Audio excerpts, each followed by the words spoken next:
Well, greetings, gamers. This is Dr. Eileen, the Gaming Doc, and this is your place and your space to laugh, to chat, to chill, to hang out, to take a moment, to take a break, to take a breath, and say, I couldn't find my other pair of glasses, and I had to go with my broken ones. I am having a boomer moment. Yes, I am using glasses that only have one arm. Feel free to mock me. It's okay. And bang! Hey yo to you too. What is up, my friend? And it is so nice to see you again. How are you? What is up? What is happening? What's the buzz? How is your world? I hope it is amazing. I hope it is awesome. I hope you're walking gently the world and the world is walking gently with you. All's good. How are you? Well, other than the fact, this is like the ultimate pass into truly being a boomer. If you keep glasses that have one arm broken just because you know one day you're going to lose the glasses that you're wearing and you'll need to have them, that is the true essence of being a boomer. As I said, feel free to mock. But other than that, I'm doing quite well. Today was actually a day off for me. So there was a bunch of stuff that I needed to get done that I was able to get done. And, so it was good. Tomorrow I'm back into the bus and learning to drive the bus better. And it is all very exciting. And after the stream, I'm going to be doing some studying to make sure, because I'm having a quiz tomorrow. So I want to make sure I've got all my stuff down for that. However, it is all good.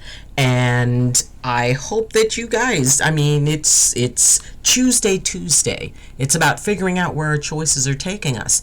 And quite honestly, when it comes to the rest of the world, there is quite a bit of choice we have in how the rest of the world relates to us. Not 100%, but there is quite a bit of choice, because often we're the ones who train people on how to treat us. And, if we have a tendency to take on a lot of stuff, well, people are going to dump their stuff on you. If our tendency is to be distant and unfriendly, if we don't have a lot of people close to us, that's kind of like training people to keep their distance from us. So in considering how our choices shape the world that we live in and our experience with the world around us, we do have quite a bit of choice. And that doesn't mean that it's like, well, then that means if I'm not happy, it's my fault. We don't talk about fault. We talk about choice.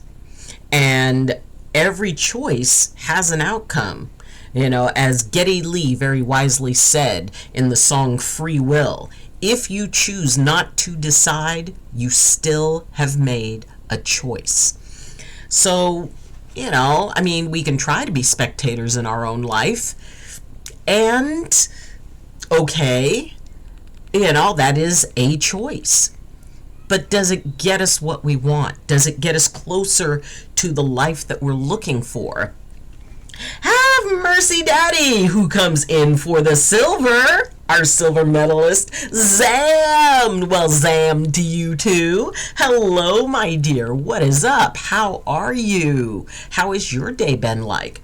For those of you who are here in the U.S., you may or may not have had the day off because a lot of the schools were closed. Well, the public schools were closed, which I think is a really good idea, because for years and years and years, people had to work on election day. You had to figure out how to get down to the polls, and those lines get longer and longer and longer. So the idea of making it an actual holiday, which allows people to go, be able to focus a day to do this, and also by doing that they close the schools, because a lot of the polling places are located at schools. So it gives a chance that they can take care of stuff without the kids there. So my day has been full of people. Well, okay, I hope they were happy people. I hope they were nice people. I hope they weren't the kind of people who end up being a warning to others. And Fire Nutter in for the bronze. Hello. Hello, my dear. And so we have our medalists. We have the wonderful Bang for the gold, Have Mercy Daddy in for the silver, and FireNut in for the amazing bronze. And just like at the Olympics, champions, take your places on your risers, wrap yourselves in your national flags as we play your national anthems. Cool. Okay. Anyway, so yes, we were talking about how often we train people on how to treat us based on our perspectives, based on how we view the world. If we have a tendency to be distrustful and distant, that's kind of how a lot of people are going to treat us. And Loki! Hello, Loki! I heard a quote about people who are scared to perform for people they don't know, and it works for other situations as well. It goes, if they love you, it won't matter what you do, and if they hate you, it won't matter what you do. Loki, I love this. Oh my God, please put this in inspiring thoughts. That is wonderful. I love that. If they love you, it won't matter what you do. And if they hate you, it won't matter what you do. Fist bump, high five. Oh, please put that in there. Because I've been talking in VC, which requires me to speak in English with friends, and then had to go to school in which I had to speak Romanian. So you know my brain is going, brrr. Oh, yes, yes, yes, yes. But that is so cool, though. Oh, my gosh. That is, have mercy, Daddy. That is very exciting. And to be able to speak in more than one language, thumbs up.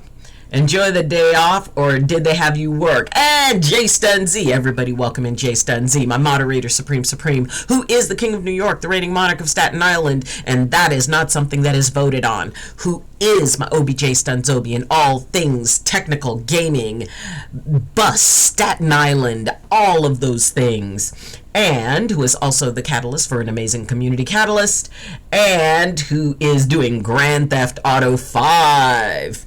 Yay! Let's see. Actually, I had the day off. They said that none of the matrons had to come in because the only schools that were open were like the Catholic schools and the Jewish schools. So the religious schools would still be open, but they don't do special ed runs for them. So they said that all the matrons to take the day off. So I had the day. I got a lot. I got some stuff done, which I needed to get done. And also, I'm going to be I'm reviewing tonight to make sure that tomorrow I'm having the instructor quiz me on all of the Form A of the bus driver's test. So I think I've got the entire Form A down, and then I'm going to start working on Form B, which I want to have down by Monday. So it's exciting. And I parallel parked the bus. Yes! I have news. Must be the news I ordered. Yes! What is it? I can speak Japanese, Spanish, and English and Romanian. Have mercy, Daddy! Color me impressed. First off, there is something absolutely amazing about speaking multiple languages. Oh, you are so cool! Oh, and okay, the language that I would like to learn is Irish Gaelic. For some reason, I mean, granted, I always wanted to go to Ireland, so that's like one of my things. Plus, being born in Newfoundland, Canada, there was like a big influx of Irish people, so it was kind of this Irish Gaelic sort of language that got modified to Newfie. So I want to learn that so I can be able to go to the place of my birth, which one day I will, and do the Newfoundland squash, which involves drinking moonshine, saying a quote in the language of the Newfies, and kissing a cod. I never asked if the cod was alive, because if the cod's alive, we need to talk about consent. Also, I need to know, like, is this a first base kiss, or do I have to promise to call it the next day? I will get that humidifier. Yes, I want it for Christmas, so you can breathe easier soon. Fist bump, high five. Yes, a humidifier. That is so wonderful. Oh, Form A is like from the door to the front of the bus, which includes all the engine stuff and all the lights and the stickers and all of that. B is from the door to the back of the bus and underneath the bus. So A has like a whole mess of stuff. I mean, just on the front of the bus itself, 25 things I have to remember. But I mean, you know about that. So yeah, B is the back, and then the inside is separate, and the switches. I have to learn the switches and how to do the brake tests. So cool, yes. Shadow Karma, duh. Shadow Karma. How are you, my dear? Did you verify the files for Sandrock, and did it work? Yes, it did. Once again, Jay, always right. I have learned that as a part of my thing of being here in Staten Island. One thing I have learned that is a constant of the universe: Jay is always right. And yes, for those of you who haven't noticed, I lost my glasses, see, because I didn't wear the granny chain. I lost my glasses, which meant I had to use one of my old pairs of glasses. Now, all right, you can ask your grandparents, some of you great-grandparents. Every single one of us, it is the sign of an elderly boomer that when you break one arm off glasses, you never throw them away. Because of the fact you keep them in a drawer, because you know at some point you're going to lose your glasses, so it's better to have glasses with one arm than nothing. So yes, I am wearing one-arm glasses. Feel free to mock. Let's see. I think you wanted to say, color me surprised. Ah, that's so cute. How are you doing today? Well, other than having like one arm off my glasses and misplacing the other ones, it may have fallen off while I was on the back of a motorcycle. I was on the back of a motorcycle today. The guy who's the host for, he owns the house that I'm staying in. I needed to go and pick up some mail because I don't have my mail delivered where I am. I have it delivered to a separate place. I needed him to give me a ride, so I got to ride on the back of his motorcycle. I have the feeling I dropped my glasses off the motorcycle somewhere. So on my list of things to do tomorrow is to stop by this drugstore and get myself some more reading glasses. Anyway, other than that, I'm fine. You're currently learning Ukrainian. Oh, how cool. Oh, you're talking pre-trip. Yay. Oh, doggy. What do you call a drunk sparkling cow? Moonshine. Fire nutter. To the Punderdome with that. It's going in the hot box in the yard, and it's going to stay there till it thinks about what it's done. I don't like moonshine. Yes. Well, other than possibly making you blind. I knew it. BF incoming. He is not my boyfriend. He's just a very nice man who I am friends with. He's a guy who's a friend, but he's not my boyfriend. God, Jay. Oh. He is not. Although we do like the same beer. And he's impressed that I have no problem being on the back of a motorcycle. I was a teenager in the 1970s. I've ridden on the back of a few motorcycles. Incoming! No! No, no, no, no. Although, like I said, he did ask about, so what's up with that guy Jay, who would come by and see you? And it's like,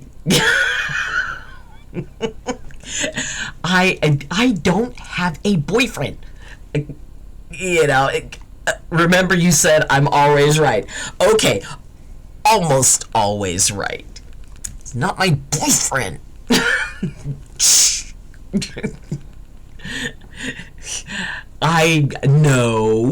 No,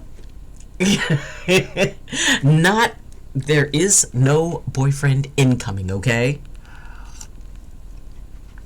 He is a friend. In time, watch. Hush, Jay.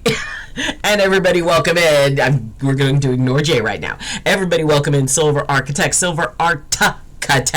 who is always there with some amazingly cool pics. So we're going to go because I know that there was a pic from the other day that we missed. Hold on. Oh, from the 5th. Oh my goodness. Oh, we have bunny ears. Okay, hold on. All right. My bunny ear bent.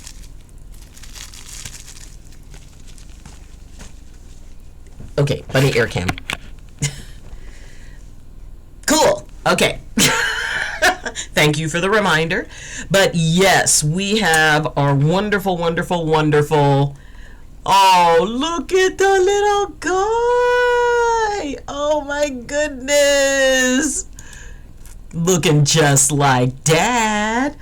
Oh, look at the eyes. And this is Grandma. You're such a cutie.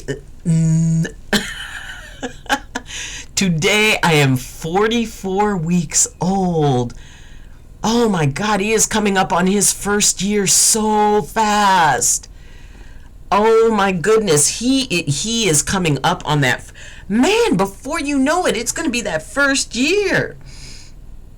Let's see. You know what I'm going to do? What are you going to do, Jay? The baby and Iron Eagle, my eagle of iron, hashtag Doxagoomer. Yes. Yep, the 3G picture, 3 generation picture. Oh, that's so sweet. Oh, and I mean, I just love the hair. There's something about spiky baby hair that is so cute. Oh my gosh. But he is just, I'm telling you, he is going to be adorable. You're going to have a lot of very foolish young ladies roaming around your driveway. And we have Sponsor,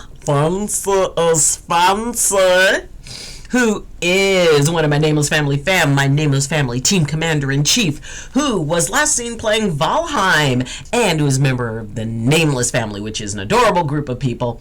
I keep poking myself whilst trying to sew eyelid holes on a white shirt, but it's a vampire shirt, so I guess it works. Oh, wait a minute. Nope, nothing at all. I'm going to keep my mouth shut. See, Jay, it's when you say stuff like that, it's like, hey, I'm not saying anything.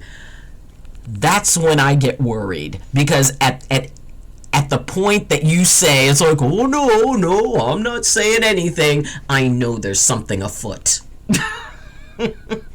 I'll be heading to sleep soon, though. Thought I'd pop in for a bit. Well, it's wonderful to have you here, my dear. Because if I open it, I'm going to set myself off and set people off too, and I won't even care, honestly.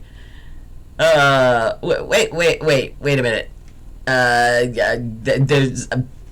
I'm missing some context, but I think I know what the context is, Jay. I'm just not sure about it. Well, after some positivity and healing for little man currently sat at hospital, little man, he had a high temperature. Oh, goodness. Oh, my oldest son used to get bronchitis. Oh, it's just heartbreaking. And, all right, flash from the past. You get to choose childhood, teen years, young adult, which includes marriage and children, older adults, which is me older, and random weird photos. Englishing! I'm getting tired of people giving more of a poop about redemptions than you talking. Well, you know, it is a thing. So, yes, you get to choose. Choose away. Choose well. Let's see. And yeah, we've got lots of pictures. Englishing. See, I was told that I need like a line of t-shirts, one that says I'm a boomer of my word. Next, it would be Englishing. You read the chat, eventually you'll see the redemptions. People need to stop the right now concept. Adulthood. Alrighty. Okay, so what would be a good adulting picture? Because I have so many. Something from my grown years. Okay, let's do... Oh, wow. Okay. Let's do one. This is one of my medicine woman moments. And this is me. I was actually at a place and we were releasing things, and that's one of the things, like when you write down the things that are weighing on you, and then you take them and you burn them, like to kind of give them to the thing. And so they asked me to perform the ceremony. So this is me performing a ceremony and saying a prayer, releasing the stuff that was weighing people down. So this is me in that ceremony. We had to go outside because there was fire involved. But yes, this is me in a medicine woman moment. But I love that sort of thing. That's something that is it's a very important part of my life, working as a medicine woman. And sometimes when people need special prayers, when people need special energetic type of work, that is something that that's something I do. And I've done ceremonies, I've done rituals. I find it tremendously enjoyable. That is a very, very special, very sacred part of my life. And when I'm doing, like dealing with those energies and about the energy of releasing, spreading a blessing to everybody that is letting go of all of that. So yes, that is the doc in one of her medicine woman moments. It's deja vu moment as his older brother was in the hospital with bronchitis before his first birthday. Within a few days will be 22 years. Oh my gosh. And if anything, I will remind you. Night guys, have fun and behave yourselves. Iron Eagle, you go and you get some rest. And I'm very happy, the thing that you mentioned earlier, I'm very happy that that's working out for you. But yeah, go and night, get rest. So the idea that, a lot of times when we set up what it is, night guys, have fun. Oh, we already read that. But it really is, a lot of the stuff that we deal with in the world is in many ways based on choices that we make. And at the same time, we cannot choose how someone else is going to react. We cannot choose what someone else does. All we can choose is how we want to deal with it. And in some cases, dealing with it, it can be a very tricky thing because there's consequences to everything. And once you set something into motion, it's kind of like trying to put a genie back in the bottle. It is not a very easy thing. So being able to take ownership of what we choose, what we do, and to just go, what? This is on me. The buck stops here. That was like an old saying that was like from the 1940s, I think, the 40s or the 50s. The buck stops here, which means that the ultimate responsibility falls with me. Now, does that mean that we beat ourselves up and say, well, everything bad in my life is my fault? I was watching a documentary on this one YouTuber who had, what you would call a fall from grace that was like really hard. This was a YouTuber who was absolutely at the top of the game, making hundreds of thousands of dollars every month. He was like, he was like one of the really OG streamers. And he had everything that anybody could possibly want as a streamer, as well, not even a streamer, as a, someone who produces videos. And he began making choices that just basically took it all away from him. He lost everything. And it was interesting watching the documentary because he pretty much painted himself as this victim. And he said, well, these things happened to me. But what he didn't do was connect that it was his choice. And because his choices had brought him to basically, a mere shadow of what he had been, he just like, well, that's it. My life sucks. It's this. And he kept dwelling on all the things that he lost. But he stopped short of, and this is what I'm deciding to do to make my life better. And yes, life is fun till it isn't, and it sucks till it doesn't. And when it's sucking, it can suck really, really bad. And being able to keep our minds, our energy focused on the fact that it's like, okay, it sucks. What am I going to do now? What am I going to set into motion to change? And I mean, it can be very overwhelming to try to do it all at once, but even little changes.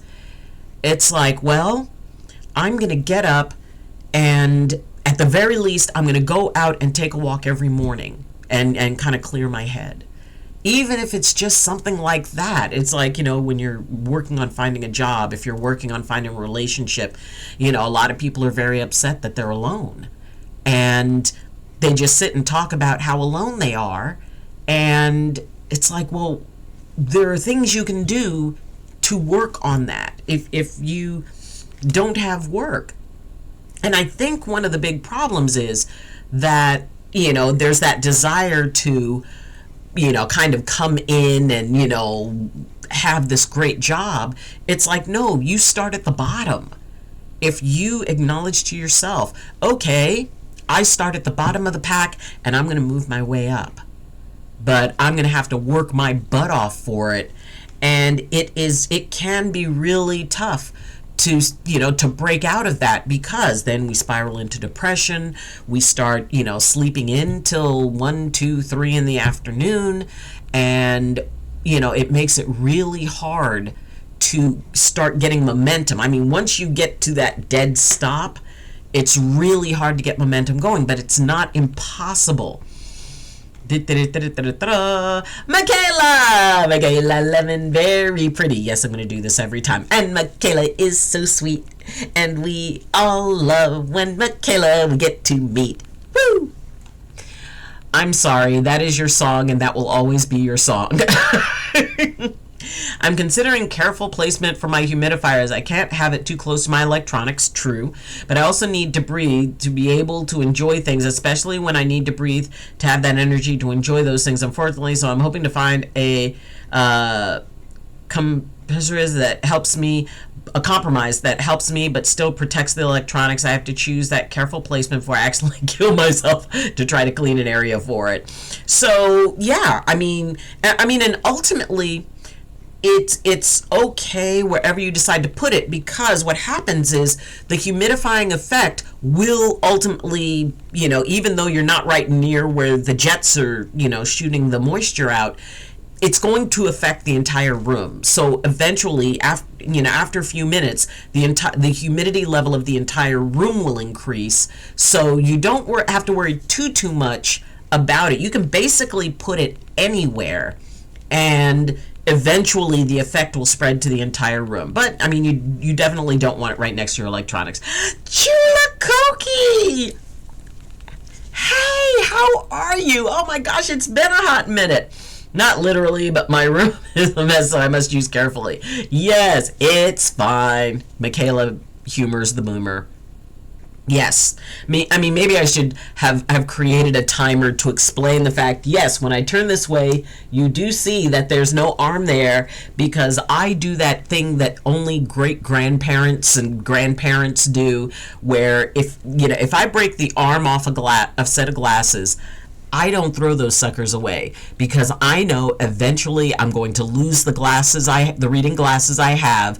And so having one arm is better than not having glasses. So yes, it is a thing. They're broken, but I still do it. Not great, but alive. I will take that as a win. How have you been? I have been doing okay, and I'm a little better now that you're here. And I have been training to drive a school bus, and I mean not one of the little buses. I'm driving the big bus. And I'm loving it here in Staten Island, New York. I'm making some very nice friends. People talk about how unfriendly New Yorkers are. Boulder Dash. I have met, there's been a couple of kind of cranky people that I've met, but I mean, overall, the people, and especially here in Staten Island, but even when if I'm in Manhattan and, meeting people there and just saying hi to folks. I went into the bank today and there was a young lady and she was a teller. And I said something to her and she kind of smiled. And I told her, I said, you have a very lovely smile. And she looked at me and she said, ma'am, you've made my day. And it's like, you know what? It is cool.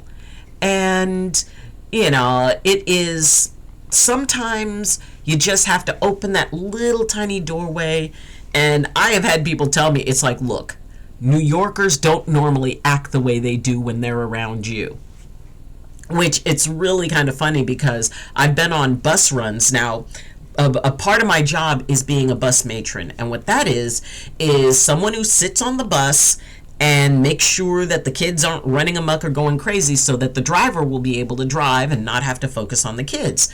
And, as I'm training to become a bus driver, it's like, okay, well, I'm moving into that and away from being a matron, but, I can still do that too.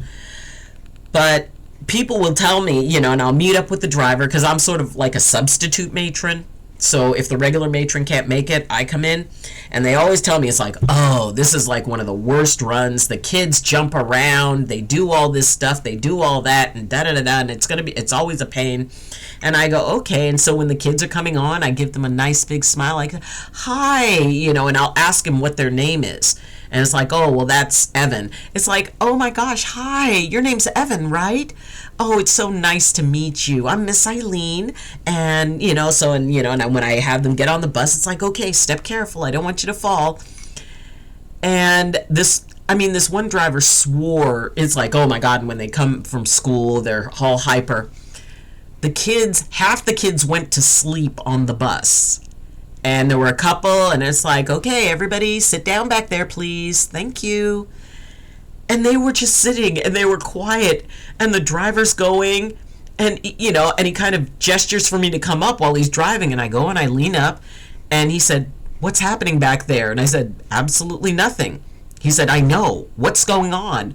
And I said, well, half of them fell asleep, and the other half are just sitting quietly. And he looked at me, and he said, I had this route for almost a year. They don't act this way. This is not normal. He goes, what did you do to them? It's like, I didn't do anything to them. But I've had that happen on several of my runs where people talk about, oh my God, these kids and they're da-da-da-da. And I'm there with them and I'm talking to them and they're like, hi. He thinks it's my voice. He says that, you have a very, he said, there's something very soothing about your voice. And, I'm a calming presence. But I never got a half a bus load of kids to go to sleep. Of course, the big pain was like you had to wake them up when it's like, okay, sweetie, it's time to wake up, and this one little girl, she was like, and I was like, okay, come on, honey, you gotta wake up, and I'm like lifting her up and moving her. Queen of Mayhem! Everybody, welcome in Queen of Mayhem, who is not just one of my moderator Supremes, who is not just one of my farming buddies in Stardew Valley, who is not just an absolutely awesome, person at modding games. She is also my daughter-in-law. Yay! We're having Thanksgiving dinner together. Yes! Let's see. Oh, bless her. Yep. I have a kid that can rival sleep yours. You've got a sleeper on one of your buses? Oh my God. A kid at dead sleep weight is heavy. Oh man, I mean, and it's like, okay, you need to wake up. And they're like, so, it is crazy. Probably the first arrest in a bit or something. I mean, I don't know what they did to them at the school or whether they, I mean, but, and the kids were just quiet. They were, it's like, okay, Michael, it's your stop. And, if they were awake or if I didn't have to wake them up, there's like, oh, okay, and I get them out of the bus, and the parent is there, and it's like, hi, oh, when we drop them off at the school, because we take them to school in the morning and then pick them up to take them home in the evening. And so, I got out there. It's like, okay, everybody, have a good day, learn something new. I said, it'd be very nice to your teachers, they work hard. And the teachers were just kind of smiling at me. Hiya, Mr. Zoomies. Yes. Imagine if there'd be a kid snoring so loud, she saws the bus in half. There were some snorers. I wake her up and she's sleeping again in 0.1 seconds. Oh my gosh, yes. I think I'm getting the hang of my time at Sandrock. Yes! We've got to do that multiplayer. We've got to figure that out. Fable Gaming! Hi! It's so wonderful to see you. Yes, I've got boomer glasses that are broken on one side. Yesterday was an emotional roller coaster. Well, then I just hope that roller coaster pulled into the station with ultimately you with your hands up going, woo! At least that's what I like when I finish a roller coaster. I just updated my game as well. Yes, we do. We have to figure out a way. Although, paws off Fang, he's mine. I don't care if he's the hardest person to romance. I am determined to get that little introvert to go out with me. I mean, yes, he's no Arlo, but... Oh, Fang is now, for those of you who don't know what I'm talking about, there is a game called My Time at Sandrock. And basically, it's sort of like, I mean, in some ways it's a lot like Stardew Valley, although the graphics are significantly better. And, you're plopped into this place and you're a builder, which means that you build stuff for the community.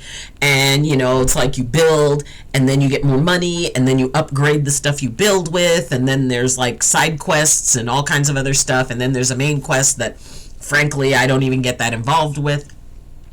And, there's another game called My Time at Portia. These games are amazing. I love them very much. Great soundtracks.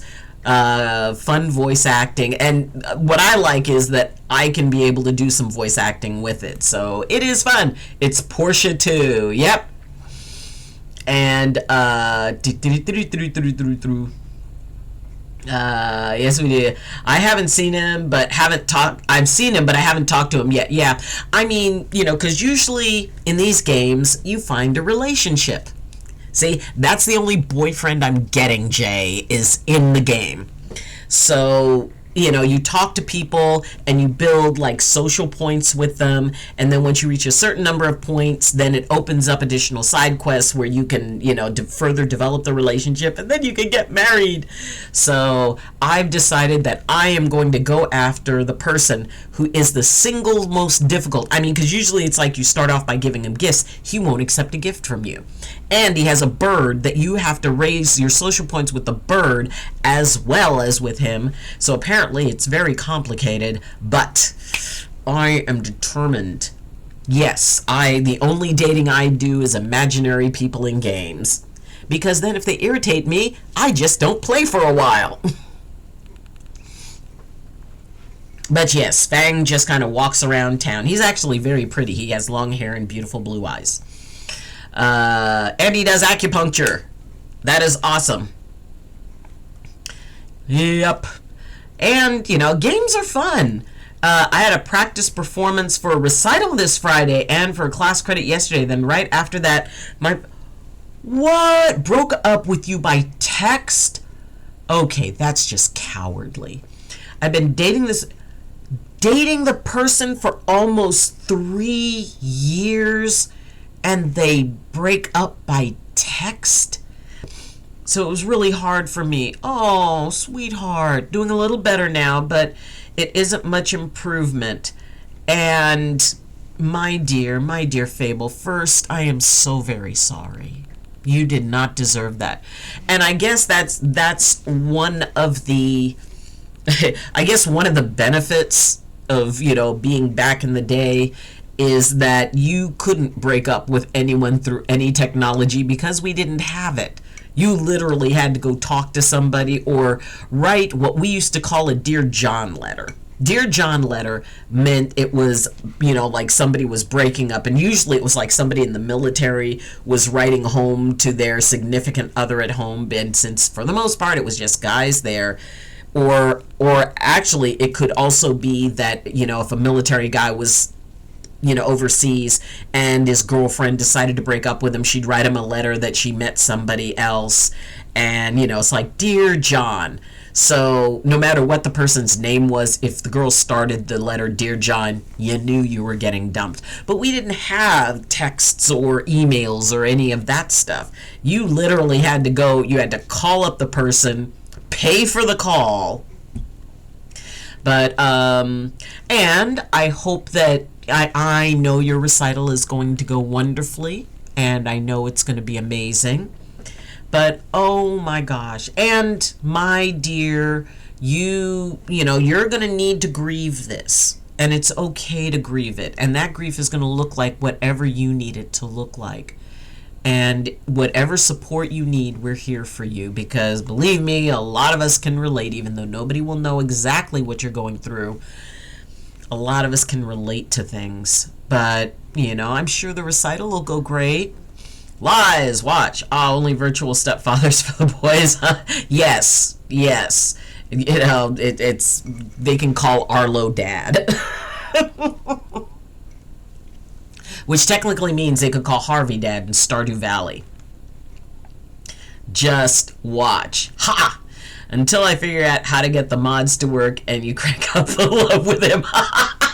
No, we're not. I am going to do this the old-fashioned way. Congratulations, you've received 100 messages today. It's funny that comes up like at some random point. And I have a concert with the choir in a few hours. Oh, you're going to be brilliant. You are going to be awesome. You are going to take all of the energy of what you've been going through. It's going to be converted into an intense, energetic passion, and it's going to come up through your throat, and it is going to come out. And no matter what it is you're singing, the entire audience is going to be touched by the energy and sincerity of everything. I mean, you are going to leave it all on the field. You are going to, and I mean, it's going to be a standing ovation worthy performance, because everything in you that is this intense emotion is going to come out through your song. It's going to be epic. It is going to be absolutely epic. And like I said, you're leaving it all on the field. I haven't even tried to mod it yet, just trying to get the hang of the basics. Yeah, it's different when the mods for Porsche. It's a whole different setup that I haven't gotten to work yet. And the recital performance is this Friday. I don't know how much crying will affect my throat and voice, but hopefully crying myself to sleep last night won't affect me too much. Sweetie, it's going to be, your voice and throat are going to be fine. And yeah, saving yourself crying at night means that it has the morning to be able to kind of heal up. Just make sure, you can gargle. You can get up in the morning, gargle with, warm salt water, and that will be helpful for you. You can make yourself some lemon tea, and that should calm things down. Try not to use a lot of sweetener, because from what I was told, that if you eat something, because they used to tell us, before we would sing with the choir, do not don't put coffee with sweetener in it, because the sweetener slightly changes the structures of the vocal cords. So don't go for anything sweet beforehand, but just gargle with some warm salt water, or get yourself some lemon tea, drink that without sweetener. And I think that will be very helpful for you. And, and like I said, this is about you releasing the energy and singing. And I mean like that really like deep, soulful singing. That's going to be something that will, that's actually going to help your process go through. I haven't tried to mod that yet either. Sorry to hear your relationship troubles, Fable. Yeah, until you get frustrated like with Arlo and you cranked him up. That is true. Now you will crank up Fang. Lol J, did she crank the heat up with Arlo? I will neither confirm nor deny that maybe there was some technological assistance to Arlo falling in love with me. They said they still want to be friends. No. And that it was a break for our mental health. Our? Funny? It doesn't sound like you got a vote in it. If anything, this breaks it up even more. I've been having to hold back my tears all day because I don't want to talk about it with my friends. Well, I mean, while normally I'm all for being authentic and, if emotion happens, emotion happens. And at the same time, you deserve to have that in an environment that you feel safe. If you don't feel comfortable, if you don't feel like it can be held in a good way, then yeah, you kind of hold that stuff back. Because whoever bears witness to what you're going through needs to be worthy of it. And if it's somebody who is not going to be able to present that and hold it and take care of you in a good way, well, yeah, then maybe you should, hold off. And, and at the same time, to make sure you make time for being authentic, because grief isn't where we get stuck. Grief is the path out if we let it be. And you have every reason to grieve. You have every right to grieve. So being able to allow yourself to embrace that, that's important. Crank. Gargle with salt water and hydrate. Yep. I chugged a cup of throat coat tea this morning to help myself out. Throat coat, that's a good one. And I've been drinking water all day. Yes. Cough drops are also helpful as long as they don't have the sugar in it. Just watch for the sugar. I cried in the middle of rehearsal today because I remember that they liked to hear me sing. They used to sing with me every so often. Yeah. I mean, and that's, it is. And the memories and the moments. I mean, 3 years is a very long time, especially if you're younger. And, it's like the percentage of my life that is 3 years at the age of 61 is totally different and significantly shorter than, say, someone in their 20s. It's really vital to acknowledge what it is. And, the memories do come up, and it makes it challenging. And you can do this. You can weather this. You can make it through it. And we're going to be here to support that in whatever way you need, okay? I considered making an AI based on Mr. Rogers. However, because he's a real person, or he was, I'm considering if it's the right thing to publicly release, because not everyone, far as I know, and I'll be fully recovering from his long passing a few years ago. I wanted to show respect, but still feel like such would help so many people who need a healing environment. I mean, I think it's a very sweet thought, and frankly, I think Mr. Rogers would probably find it very flattering to have an AI, based on him. And, comfort is comfort. And being able to, just find that comfort and that support wherever you can. I mean, that's a very, very, very important thing. And, our dear Fable, that is being able to find that place, that safe place. When I talk about, this is your place and your space, finding people who can supply that for you, who can Because the thing is, it's not about fixing anyone. And that's like when people see someone in pain or someone upset, in many cases, they go into, I need to fix this person, or I need to get them to stop feeling what they're feeling. But the thing is, they need to feel what they're feeling.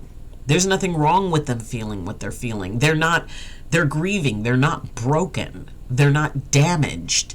They're doing exactly what it is they need to do, which is express. It's to go through when sad things happen, it's perfectly appropriate to be sad. So being able to be authentic and have somebody who doesn't try to fix you, because like I said, you're not broken. You're just sad. So you manage this the way you want to. What tea are you drinking? Oh, wait a minute. Keep in mind that using people's likeness is subject to potential lawsuits. Yep. You can, it's sort of like people who do fan fiction. No one who does a fan fiction can ever get a penny from what they write. So, you can create it, but understanding that the copyright belongs where it belongs and that no attempt to make any money off of it. So if it's treated like a fan fiction, then that's okay. And the tea I'm drinking, this is one of my top of the morning teas that I so love, because Top of the Morning, it's a coffee company that also makes teas that is from a guy named Sean, who is also known as Jacksepticeye, and this one is raspberry lemonade, and it smells wonderful, it tastes wonderful, it is all warm and cozy, and I just love those teas. Not sponsored, I just seriously love the tea. Mr. Harmless, hey! Let's see. That's probably why I'm going to keep that private then. I don't want to be sued over that, unfortunately. Yep, as long as you don't try to make any money off of it. Because think of how many artists do and post art of established characters, of anime characters and things like that. How many people have done sketches with Sailor Moon and all that other stuff? As long as you make no attempt to make money off of it, it's generally okay. Let's see. Hey, Doc. Hey! I recently saw a headline about Scarlett Johansson suing an AI app for using her likeness. Probably, yeah. And if they're not acknowledging her for it, because there is that acknowledgement. Now, for someone like Scarlett Johansson, and she, and also the fact that Mr. Rogers passed away, his rights belong to somebody, but yeah, and it's weird. If she's suing, she may actually not win, because if the AI app is making money off of, if they're selling the app, that's where she can sue them. If they're not, as a public figure, there is a certain amount of her image that is out there. So I will be interested to see, because if they're not making money off of her, if there's no charge for it, there's a good chance she's not going to be able to win. So, not me working at a 7 a.m. to 6 p.m. shift. What? Oh my gosh. That is, okay. That is 11 hours. That's a lot. And Queen of Mayhem going into the lurk. Please enjoy the Loving Lurkers Lounge. Refreshments are in the corner, and feel free to put your feet on the furniture. Yum, raspberry. It is. Let's see. Where's the box? Hold on. Now we got to do promotion correctly. Where is it? Oh, here it is. I keep my teas in my closet. So, Top of the Morning raspberry lemonade, fruity herbal. It is absolutely, God, even the box smells good. And like I said, he has no idea who I am. But if he did, I'd want to go up to him and say, hey, Sean, thumbs up on the tea. And I would tell him he's a very nice young man, and he usually does like this whole big charity thing. And last year, the charity he organized raised like over $10 million in 10 hours. Crazy sauce. So he seems to be a very nice young man, and I would be happy to tell him that. Thanks for the heads up. I just didn't want to be sued over that. Yeah, Mr. Harmless, how are you? I am doing pretty well. Today was a day off because of the election, and so the public schools are out, so they said that the matrons didn't need to be there. So I got to have a day where I got caught up on some other things, which was very, very, very cool. I enjoyed that, and due to the fact that yesterday was a short stream, I'm a boomer of my word, so we're gonna go a little bit longer tonight. Yay. And on my list of things to do tomorrow is to go to the store and get myself another set of reading glasses, because I am using my spare broken reading glasses to be able to read stuff. See, if you go to any old person's house, there's going to be a drawer that has, and it's going to be filled with glasses that only have one arm, because we never give up our glasses. We never give up our cell phones. It's like all old people also, those who actually got talked into getting cell phones. We have an old drawer that has a bunch of our old cell phones in it. So we never throw away computers. We never throw away anything. But it's okay. But yeah, as long as, if you're not trying to make money off something, if you are acknowledging it. And see, that's like one of the big things lately for one of the big shifts that's happening right now, especially in YouTube, is the whole concept of reaction channels.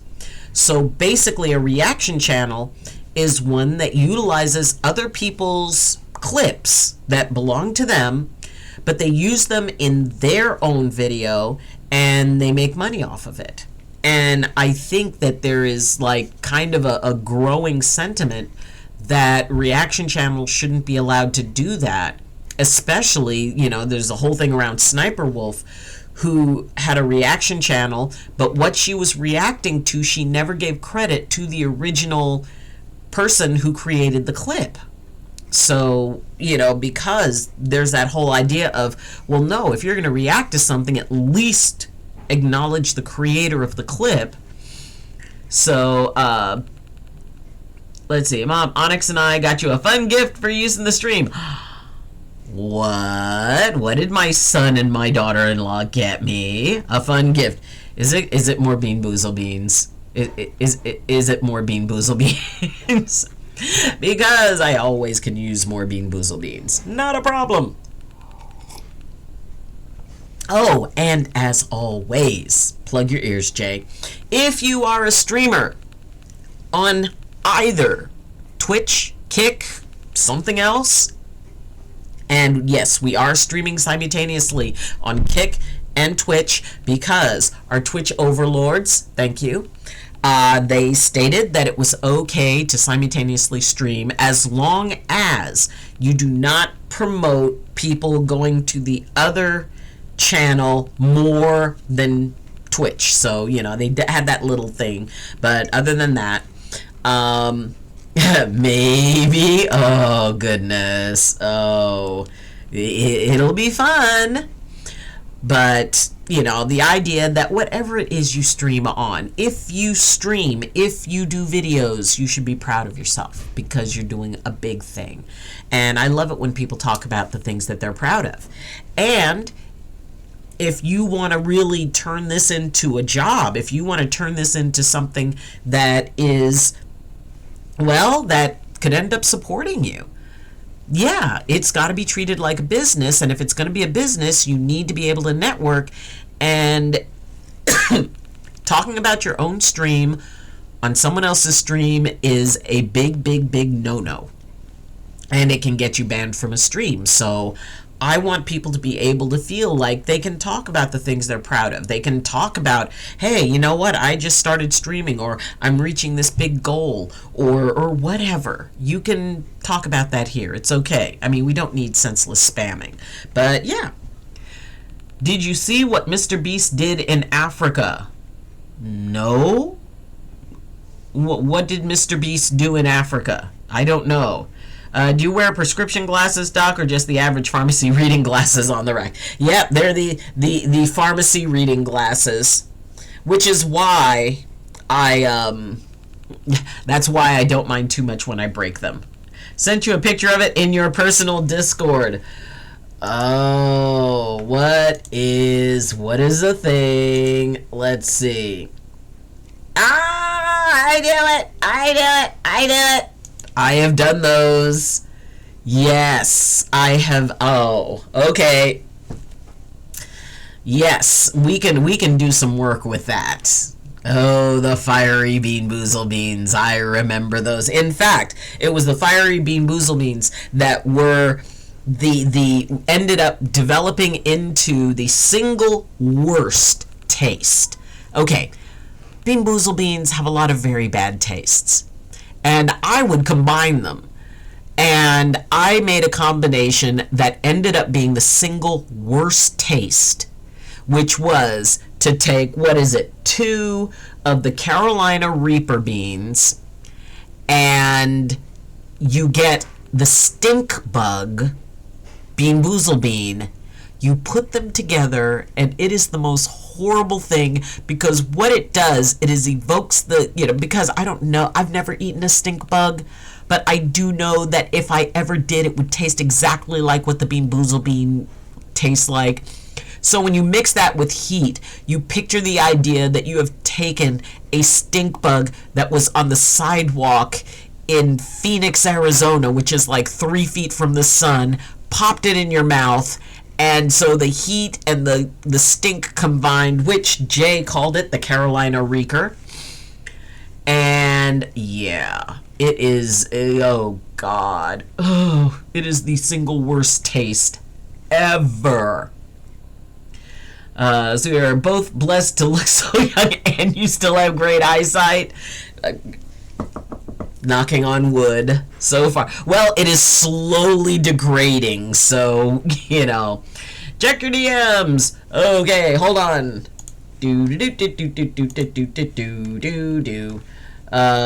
Built 100 wells.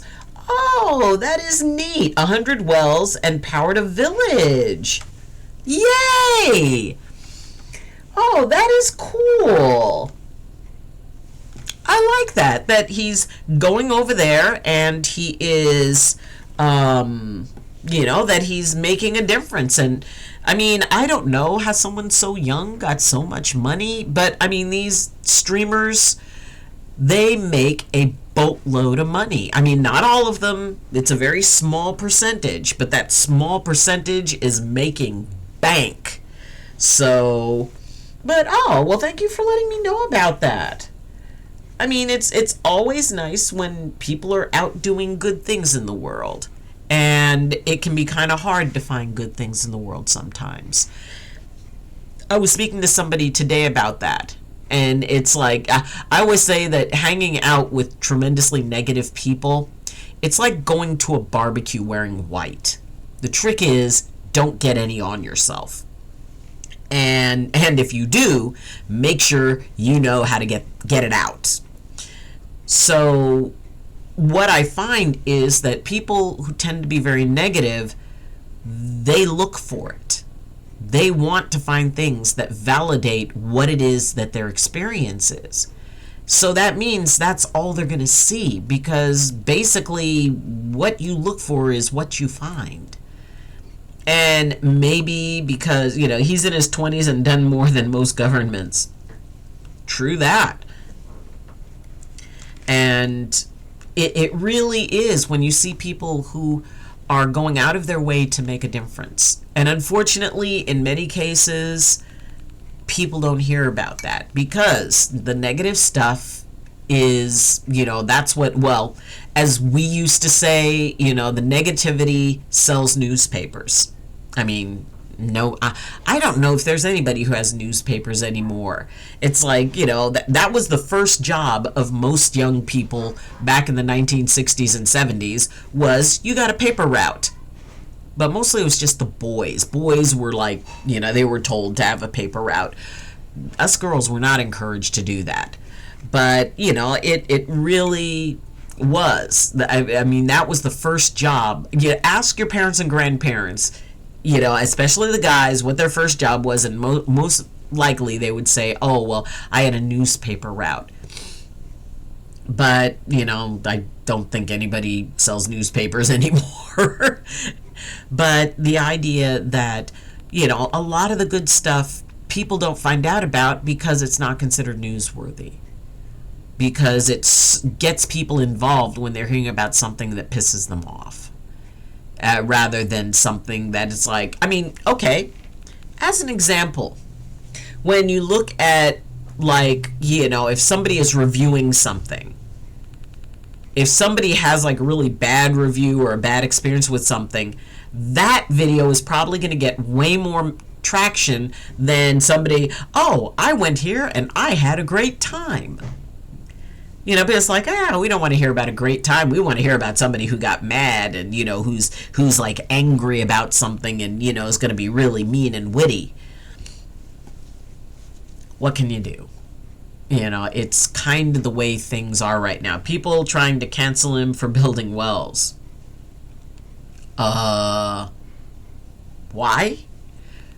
Because as someone who has been to Africa, if you're in an area that needs a well and somebody pays to put a well in, that's a good thing. That's not a bad thing.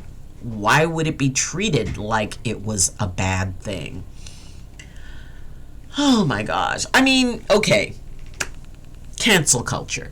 Let's touch on this a bit because quite honestly, I think that there's that sense of accountability. Because if somebody does something really wrong or really inappropriate or really bad or really rude or whatever, if they did the thing, shouldn't there be a consequence for it? Shouldn't it be, oh, well, you know what? I am not, it's like if I find out that a particular streamer is doing something hurtful or is doing something, not okay, I would probably go, wow, I'm not going to watch them anymore. No.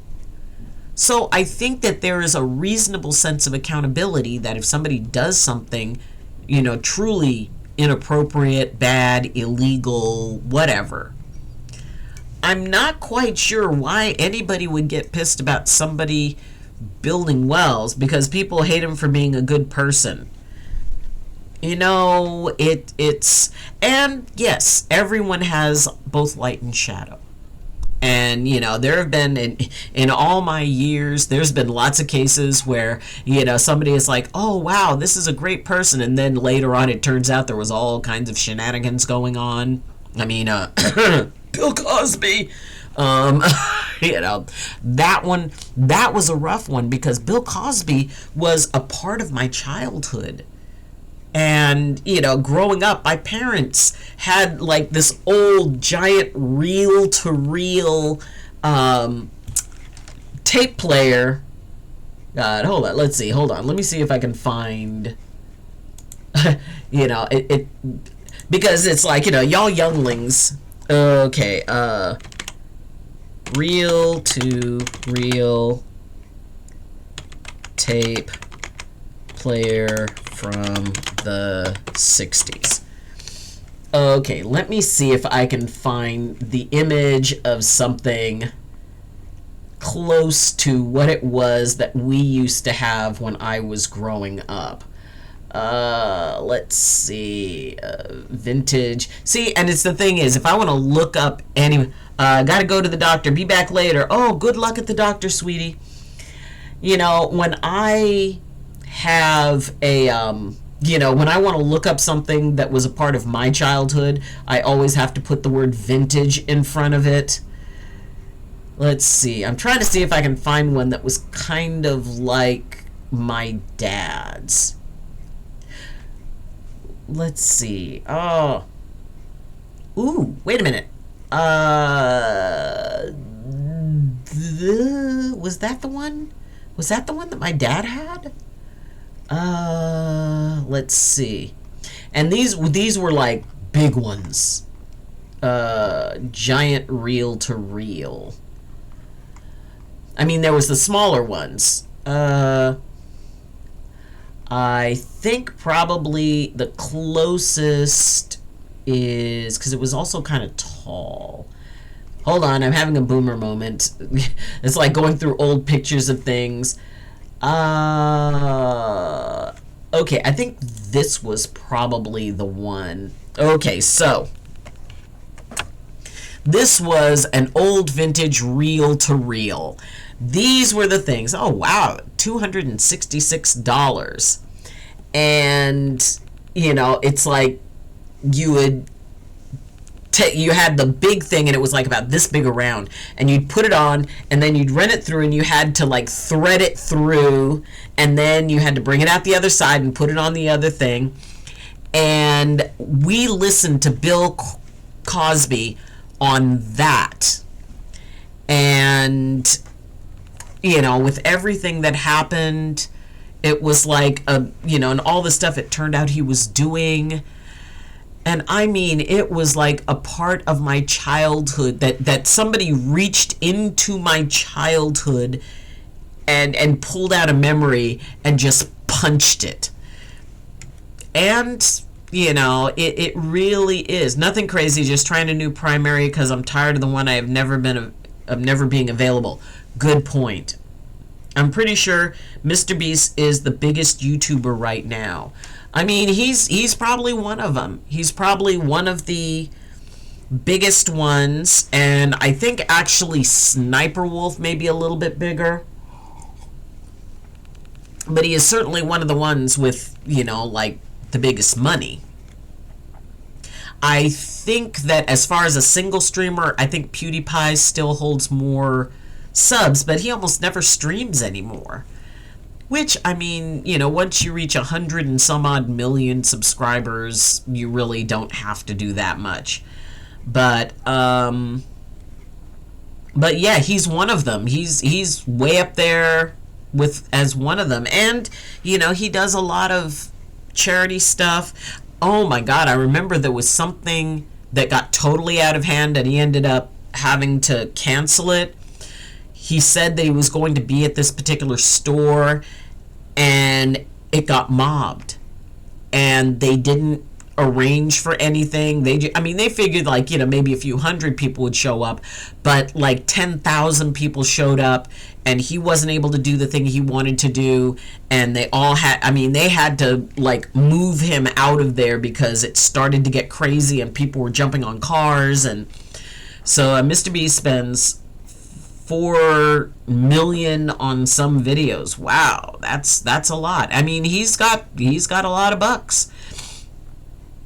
And and there's always going to be people who say it's like, well, if he's got that much, why doesn't he buy out like a whole bunch of student loans and forgive them?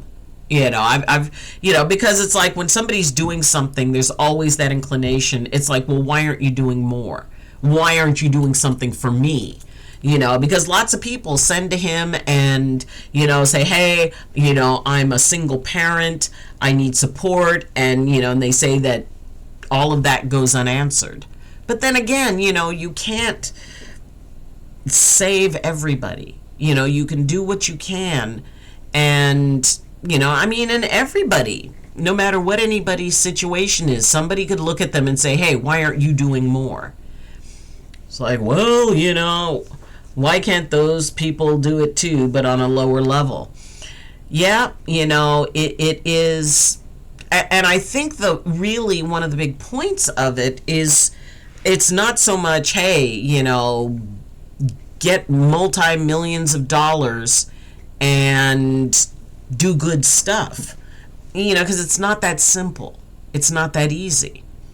And I know people who, do stuff like, it's like, oh, well, they help out other people and they give other people, it's like, hey, if this person needs a place to stay, I'll let them stay with me. If they need help with something, I give them money, and, and I do this and I do that, and I get them groceries and all this. And the weird thing is that in some cases, people do that, and the person they're doing stuff for, they start going, it's like, okay, well, now give me more. Okay, well, now give me more. Okay, well, now give me more. And they just become totally dependent on them. And then they start like this sense of entitlement. It's like, well, you gave me that, now you give me this. So it can be kind of a tricky thing that when you go and you help people, that they just decide that they're entitled to, it's like, you give an inch and they want to take a yard. So, oh my gosh, Tony boy, long time no see. It's been a hot minute. Tony, how are you? What is up? What has been happening? And the thing is I believe that a part of it, I'm good. That is so wonderful to hear. I'm glad. What have you been up to? I mean, I don't think I've seen your name since before I moved to Staten Island. I'm living in New York State now. And I think that, I think the last time I saw you was, or saw your name, was before I moved. I may have still been living on the mountain at that point. But, the idea is, does it help to have like a gazillion dollars to do things for people and, to help out? Yeah, but it's not necessary. I mean, there are people who every day may do some little small thing to make the world better for others. Maybe it's, helping to serve food in a soup kitchen, on the holidays. Maybe it's helping with a toy drive. Maybe it's, going around the neighborhood and seeing if, like, checking on some of the older people in the neighborhood saying, hey, do you need help with anything? So being able to make a difference, it's easier when you have a ton of money, but I think that it is actually much more special when, everyday people doing everyday things as an act of kindness to make the world better. I've been working and streaming a little bit. Just hit you had a 24-hour stream. Nice. Let's see. I know Jay took off. Queen, are you still here? Can you do a shout out for our wonderful Tony boy? You did. Oh, fist bump, high five for 24-hour streams. Okay. Those kids need those wells. I think he did what's right with the money he has, but I think he's done too much because people expect him to give away everything. See, that is the thing. People will start to feel entitled. It's like, well, if you did that for them, you need to do this for me. And thank you, Queen. Yes, absolutely. Our wonderful Tony Boy 1. Please go check out, support one of our amazing streamers. And, but yeah, it does become that thing of, well, if you're giving stuff away, give me some. And yeah, I mean, you almost can't win at that point. Because no matter what you do, someone will tell you it's not enough. And that must be very, very stressful. Let's see. We've got Asta coming in with our culinary delight. Smoked Gouda bacon burgers with homemade caramelized onion sauce and garlic sauce. Oh my gosh, Asta, I have to come and experience the smoked Gouda burger. That is something that I have to make happen. You hit 70 followers last night. Okay, so are you streaming on is this Twitch, Kick, what? Let's just make sure. So this is on, you're just on Twitch. So, oh my gosh, you hit 70. Twitch. Yes. Hold on. Let's see here.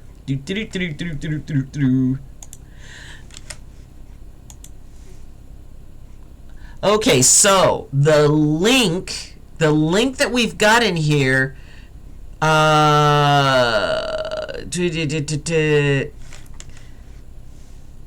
let's see, at Tony Boy. Let's see, I think it may have gotten the wrong thing. Hold on. twitch.tv/ hold on, TONYBO1. Okay.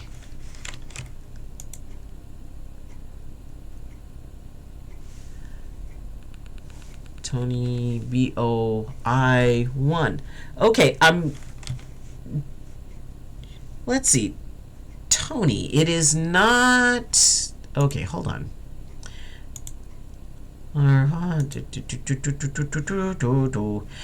For some reason, your Twitch thing is not coming up. Let's see. I mean, I know it said at Tony Boy, so why is it putting at? Or does yours have it? Trying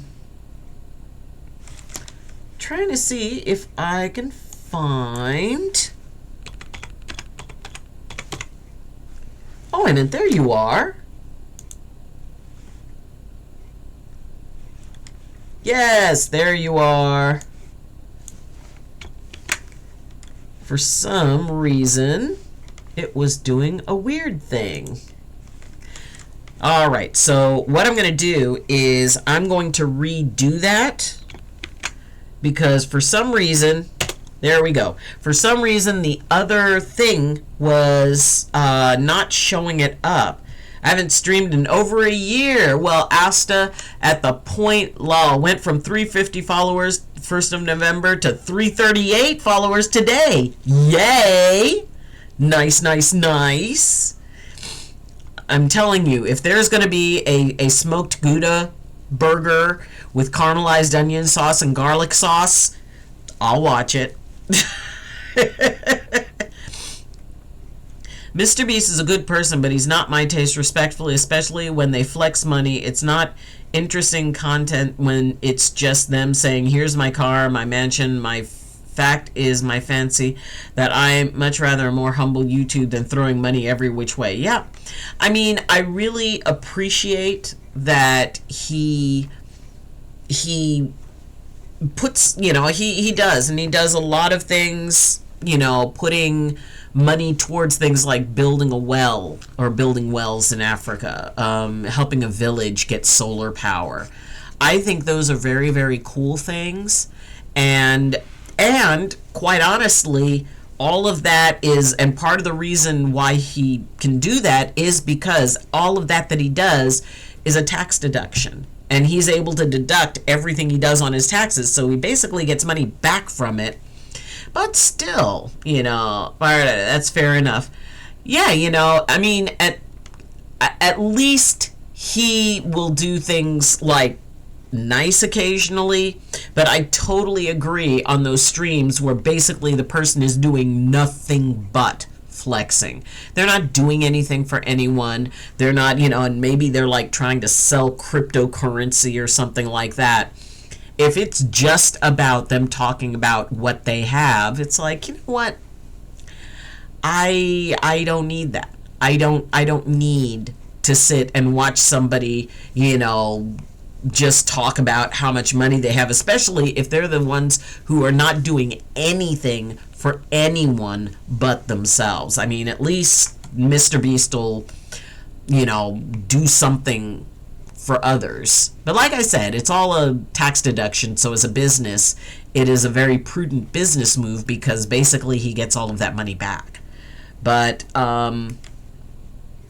might will make a nasi goreng ayam pedas and gado on the 25th of November.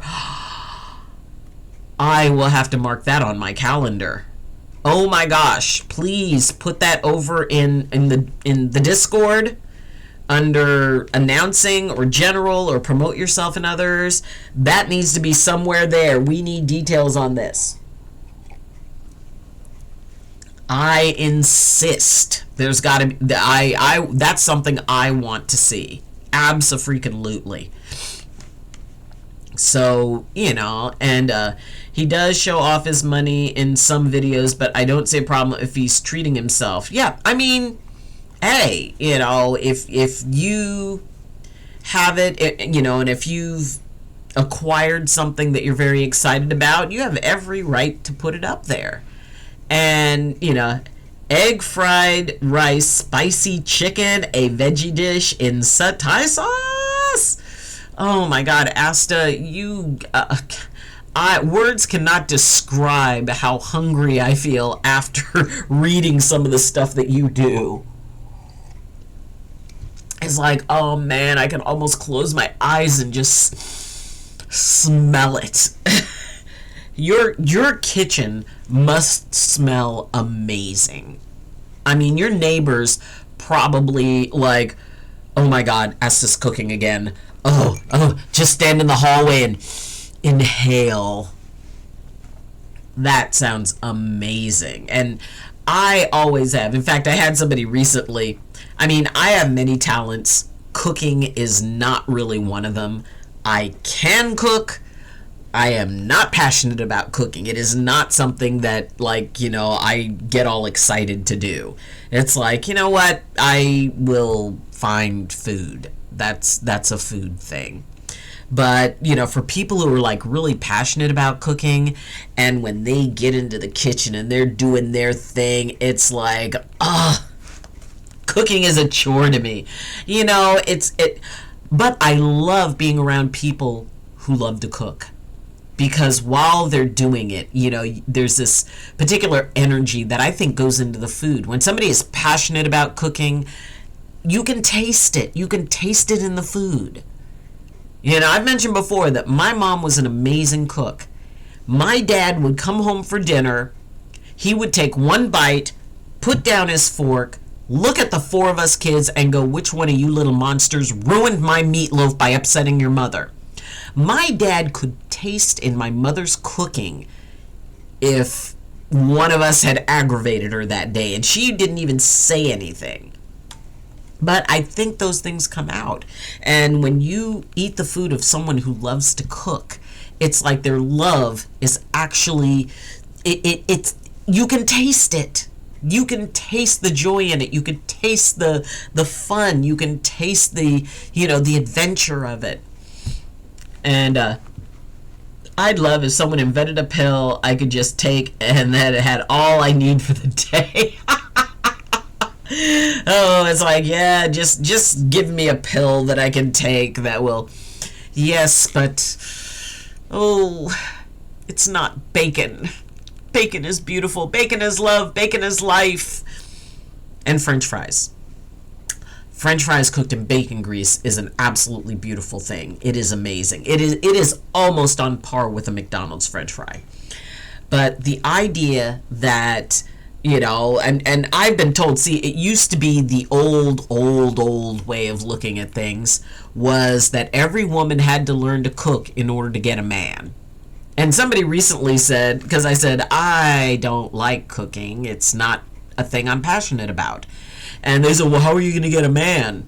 First off, I play video games. I can get a guy in a video game, and if he irritates me, I shut it off and he's on timeout. But the idea that, it's like, well, if you're ever going to find a man, you're going to need to cook. No, I won't. In fact, he'd better cook. I don't mind doing dishes. I am happy to do the dishes. I will clean up the entire kitchen after him. But yeah, he needs to do the cooking because that is not a thing that I want to do. I have a good recipe for caramelized onion sauce, edited really reduced French onion soup. Oh, that must be amazing. Fries made in Wagyu fat. Asta. Mind blown. I never even thought of that. Oh, that would be so good. Oh, that is an idea whose time has come. More time to do things I actually want to do. When I commuted several hours a day for work, the last thing I wanted to do was plan a meal, make it, then clean up afterwards. Yes. I'm not looking for a girl that can cook. I just want someone who loves me and I love them. Oh, you will find that, Mr. Harmless. And then you two can order, DoorDash together. But, I mean, it really is the measure of that. Oh, before I forget, playing video game. Yes. Oh, it is always fun. It's like I have had, my sons have made fun of me. It's like, Mom, why do you worry so much that the imaginary people in the box like you? It's like, but I want them to be happy with me because then one of them can be my boyfriend. Yes. It's been it has been almost 15 years since I've dated. So, that's a thing. But yes, I can meet nice people in video games. And, and if something goes wrong with the relationship, all I have to do is go back to the previous save. Okay, I cannot be the only one who has ever done that. Somebody else has to, because it's like, in a lot of the games, especially games that incorporate where you can, like, romance someone and develop a relationship, that it's based on choices. And then if you make the wrong choice and you lose points and they like you less, I have actually gone back as like, oh, no, we're not doing that. And save, reload a previous save that was before I messed it up, and then I make a different choice. You can't do that in real life.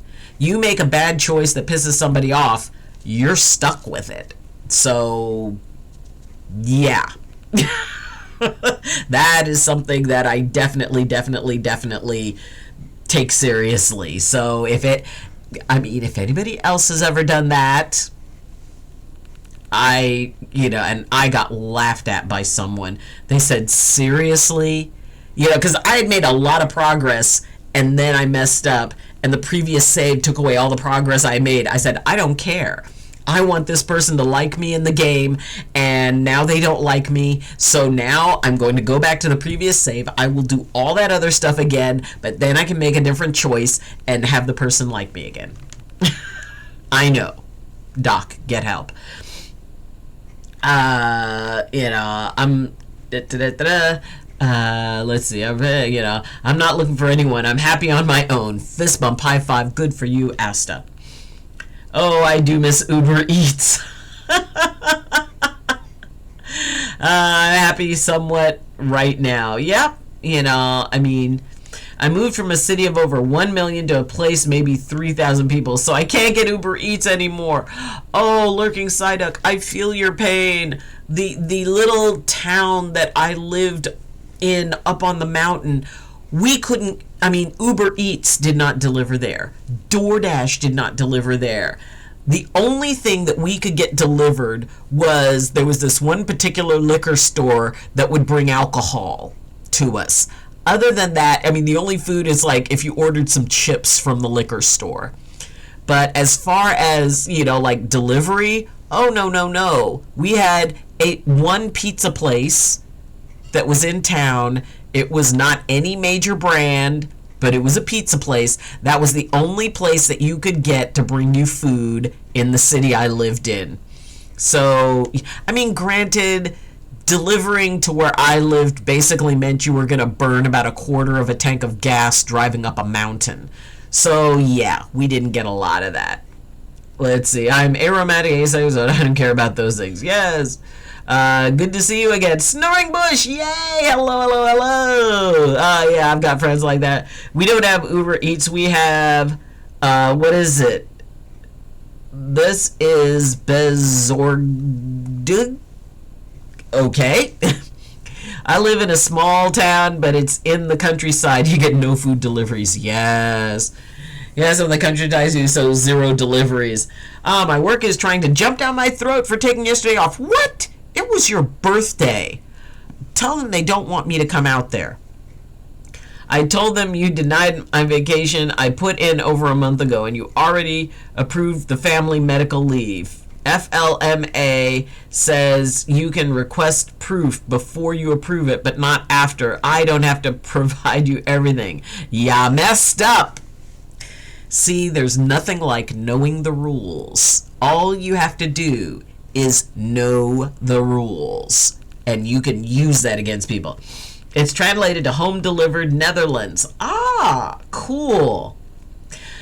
Yep, my little town on the mountain. We didn't have a street light. We didn't have a police department. We didn't have a mayor. We didn't have a city council. We had a volunteer fire department, and that was pretty much it. So, yeah. We didn't have a Starbucks. We didn't have a major grocery store. We didn't have a McDonald's.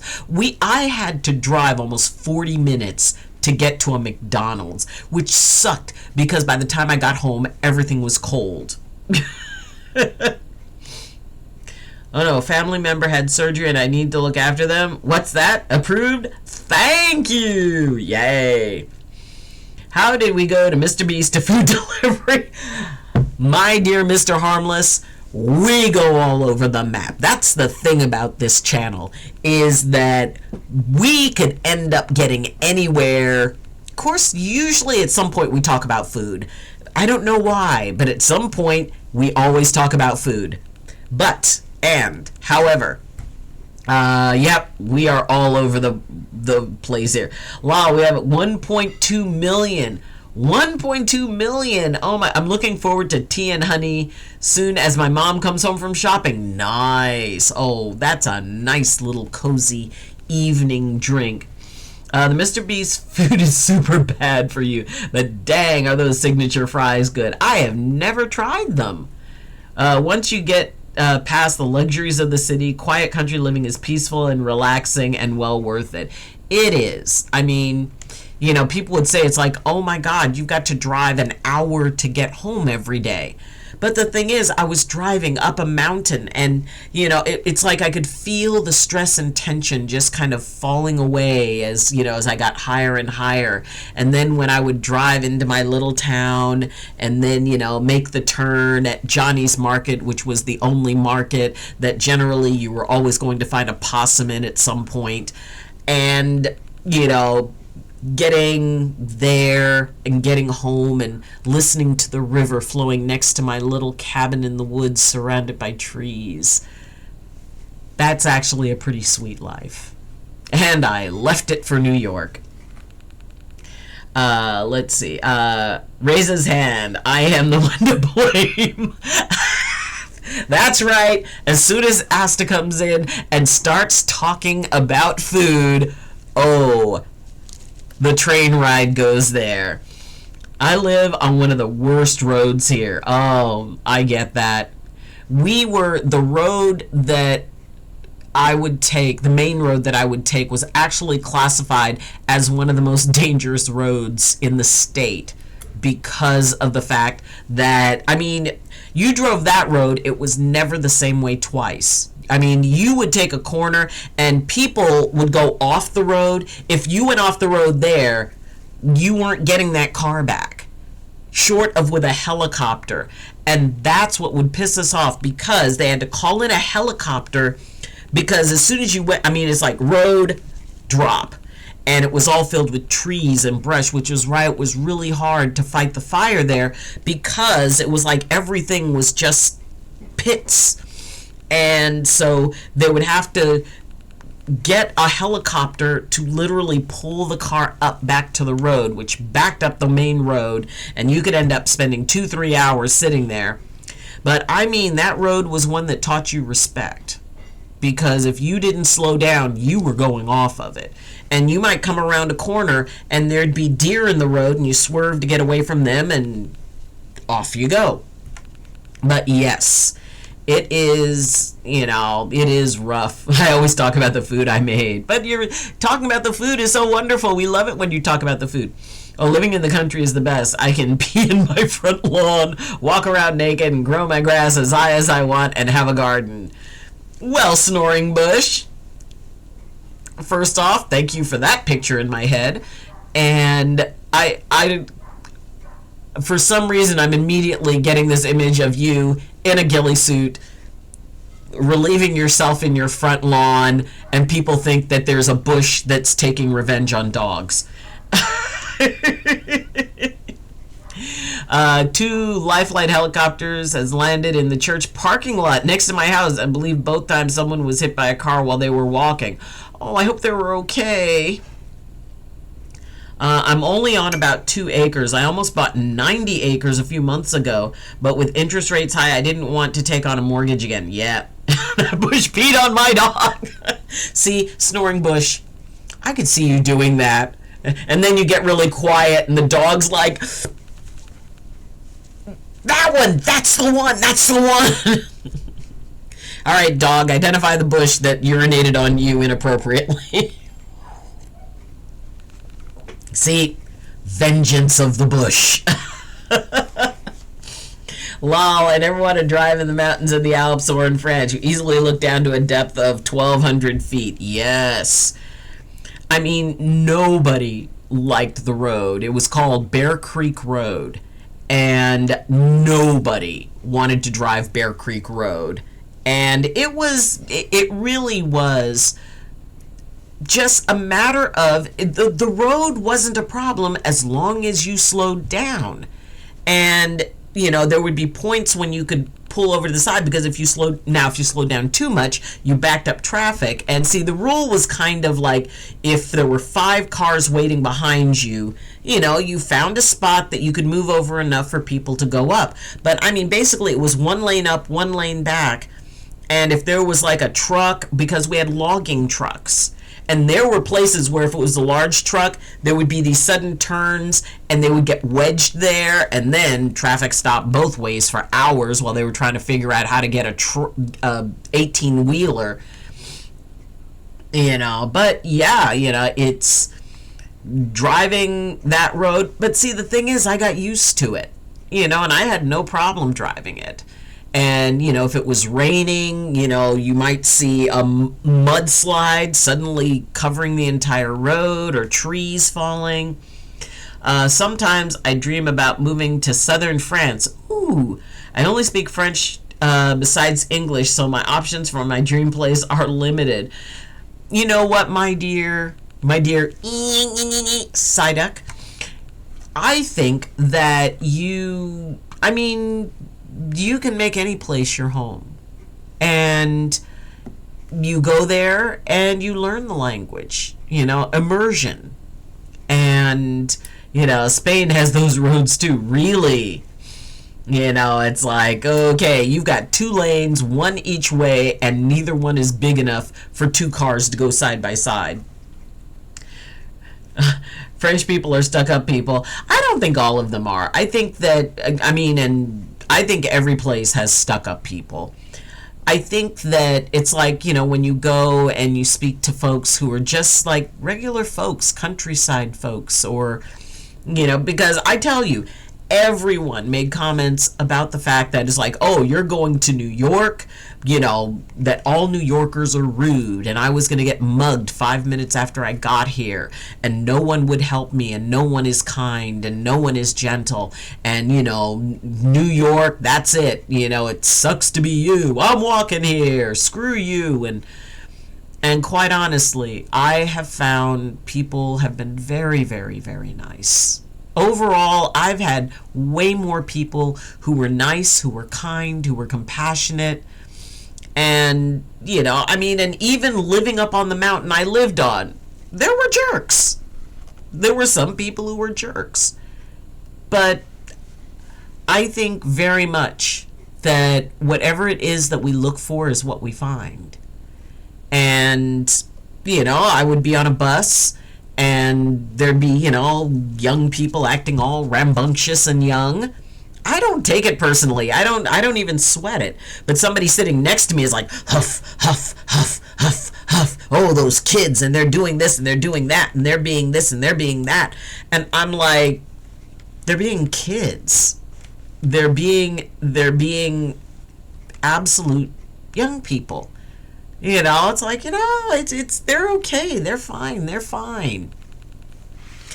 And oh my gosh, there was a guy who was on the bus and a young woman came, and I mean, she was stunning. She was absolutely beautiful, and she was wearing like sort of a smaller top, and showing off the assets, and the pants were tight fitting, but she was lovely.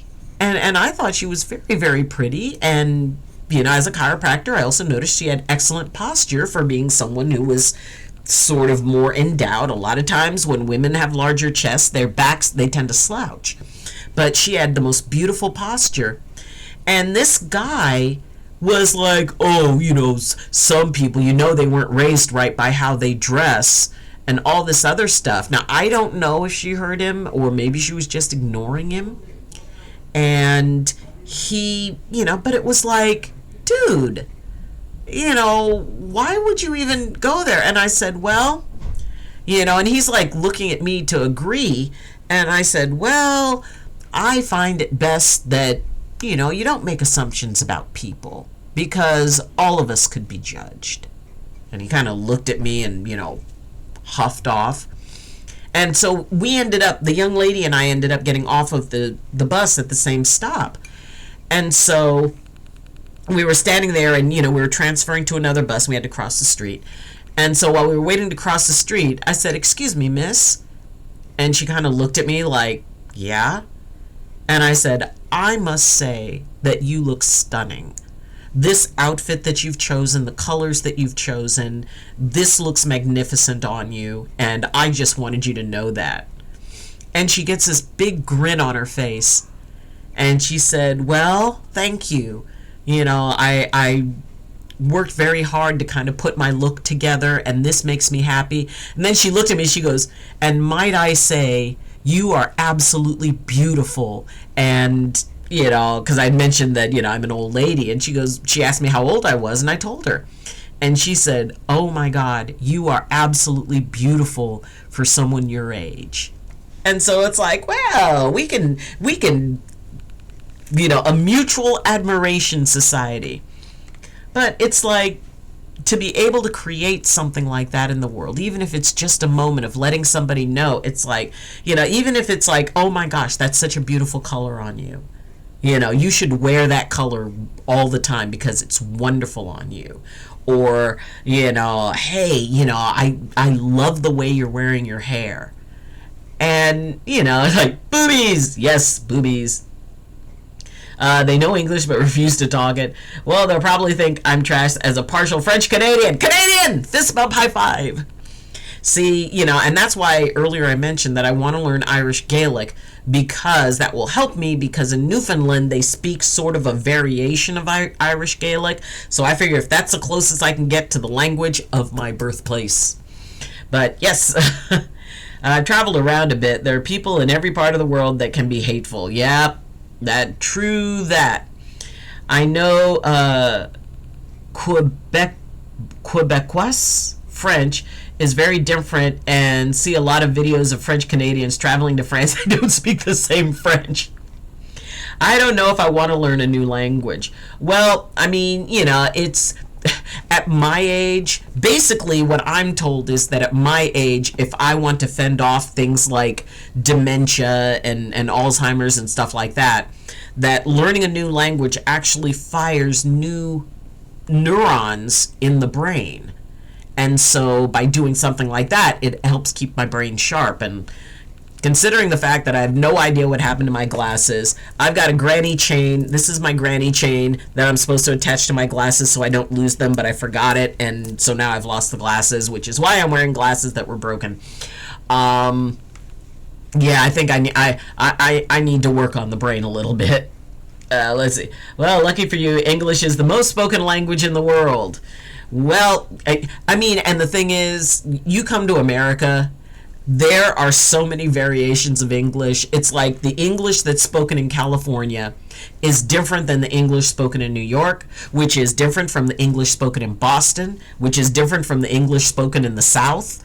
It's like, you get somebody from the South and, you put them in the heart of Manhattan, and it's like, okay, they're not speaking the same language.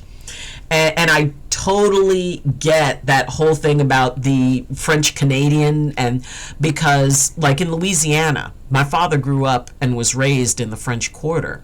So they speak, if you speak French, you can kind of sort of understand Creole and Cajun, but it's not exact. It's like going to Haiti and hearing the French that's spoken there is not like French. But I think it's fascinating because, you get these languages and then you get the dialects. And I was at an event. It was like an international scouting event, and there were these scouts there from all over the world. And there were these two scouts who were both from the Philippines, and they both spoke Tagalog. And one scout said something, and so the leader asked another scout from the Philippines, "Hey, can you tell me what he said?" And so the kid looks at, the kid who spoke originally looks at the other kid and says something, and the second kid shrugs and he goes, "I have no idea what he's saying." He goes, "He's speaking a totally different Tagalog from what I speak." And it's like, dang, okay. That was an important lesson, because it's like, wow, you get people from the same country, you think that they would all speak the same, but the dialects are so completely different. I mean, he said there's over 100 different dialects for Tagalog, and and some of them are different enough to where you literally can't understand each other. I speak Dutch, English, German, Indonesian, some Spanish, and some Portuguese. Asta! My God, fist bump, high five. We love multilingual people. Learn French, then come to Quebec. Yes! That's not true. Most spoken language is Mandarin. You get some from the South and drop them in Manhattan, they'll probably get into a fight. Southerners take care of business different, and some things said in the South are instant fighting words. That is true. As someone who has spent time in the South, it's like, okay, there are some things that, it's like, all right, the humor, and it's weird because it's like, even perceptions of like humor and joking, someone, who's like from New York, if they went to California and they were joking and they made a comment and people would be like all offended, and it's like, why are they getting offended? I was joking. It's like, yeah, but there's a different type of joking. I mean, honestly, sometimes I wonder how the heck we communicate at all, because everybody has kind of their own way of speaking and the meaning that the words have. And, in one situation, you could say a word and it would be held in a different way in one group, and then you say that exact same word in a different group, and it's like, okay, it's time to fight. Yes, French in Louisiana is different too. Even in Canada, we have Acadians. My father was part Acadian in the East Coast, and there are some differences from Quebec French. Yes, many Cajuns are descended from Acadians. Yes, my father was. Cajun and Creole. Might want to learn Papamento, spoken on the Dutch island in the Caribbean. I speak English only, and whatever English that you speak, yay. It's a Dutch Creole language. Wow, that's cool. Gotta go. Take care, everyone. Queen, and much love to my dear Onyx. Love you, Mom. Love you too, sweetie. Love my grandkitties. My Psyduck, your grandmother is Arcadian? Okay. Psyduck, and I am not kidding. If your grandmother was Acadian, there's a good chance we may be related. Because, I mean, and I have done this with so many different people, is that, someone will say, oh, well, yeah, my family's from Louisiana, and I'll say, we're probably related. And they're like, no. So I start naming off, like, family names, Duplessis, Broyard, Pichon, Augustine, Montague, and people go, wait a minute. I have family with that name. I said, I told you we're related. One lady, it turns out her great grandmother and my great grandmother were cousins, and we never even knew it. And and I said, she said, oh well, I said Broyard, and she goes, wait a minute, Broyard? And I said, yeah. I said, my dad's grandmother. And I said, Odelia Broyard. And she said, what was her nickname? And see, in families, like especially in the South, it's not so much what the formal name is, but you have to know what their nickname is. And I said, well, they called her Mamit. And that's when she told me that Mamit was the first cousin of her Meemaw. Which, I mean, it is like crazy. As of February 2023, Mandarin has a 1.1 billion speakers and English has 1.4 billion speakers. In this study, it showed that Mandarin was the highest rated language for first language speakers, but overall, English speakers win. Yes, a very good chance we could be related. That's right. Acadians weren't a very large group originally in a very small part of Canada. Yep. And, the Acadian Indians, and they traveled from Canada down into Louisiana, but yeah, my father, that is a part of his heritage as it is a part of mine. And it was kind of funny when I did like the ancestry.com thing. Let me see if I can pull it up. Hold on. Let's see if I can show you guys exactly what I am. I have had so many people ask me, it's like, well, what are you? And no, let's see. No, I don't want that. Where's my, let me see, I can find my DNA story. Okay, where's my, I will show you guys exactly according to DNA. Let's see. DNA, where's my origins? Maybe that's it. Okay, so for those, quit putting ads in here. All right, so for those of you who have wondered exactly what is the doc, so here is, I guess these are all the countries that I have like DNA origins in. So it's like 22% Nigeria, 22% France, Benin and Togo 11%, Cameroon, Congo, and West Bantu 11. I am 8% Irish, yay!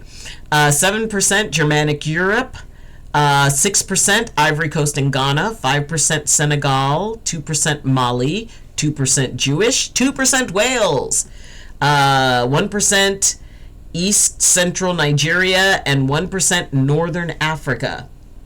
So yes, these are all the things, and it's interesting because I mean, and it's weird because it's like, for a while, I was kind of wondering, and a lot of the countries that it's almost like Africa and Celts, because it's like the places where the Celts were. But yes, 22% French.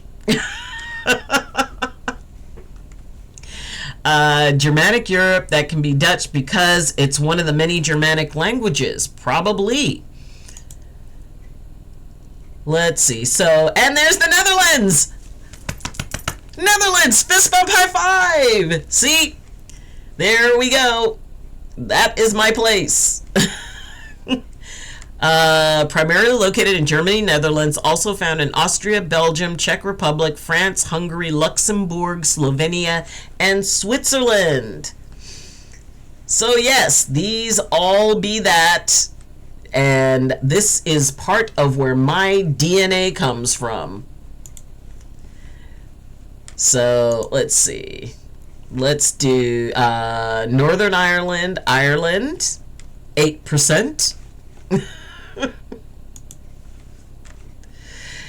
But yeah, there I am in France. I come from the trees. You speak for the trees have no tongues. And the thing is that there's, because I know for a fact that I'm part Native American. And I was like, wait, time out. Why doesn't it have that? Also, Portuguese. I know for a fact that I'm part Portuguese. But I heard I'm 19% redwood. Weird, it doesn't say UK because that's also a Germanic language. Yeah. And the thing is that, okay, I had this explained to me that when, you get part of your DNA from your mom, part of your DNA from your dad. So that comes out to a total, and everybody has what I said, 32, the DNA. So you get half of it from your mom and half of it from your dad. But which half? It's almost like playing Yahtzee, because it's not all of it, but certain parts of it get taken out. So these were the parts that, let's see, what's that? Oh yeah, that was Ireland again. These are the parts that were combined. But yeah. So, and having traveled, it's like, Ivory Coast in Ghana, I've been there. I went to Togo, and, and I'm also part Dominican. And people, it's like, oh yeah, people say it's like, oh yeah, you look Dominican. I was also told I look Nicaraguan. But being able to, it's like, I don't know anything about my parents. Wow. Well, I mean, and, that's something that there's a lot of folks who don't have that backtracking. So, but basically when you take a look at that, and, and you can do, those who choose to, because there's like Ancestry.com, there's 21andMe, I think.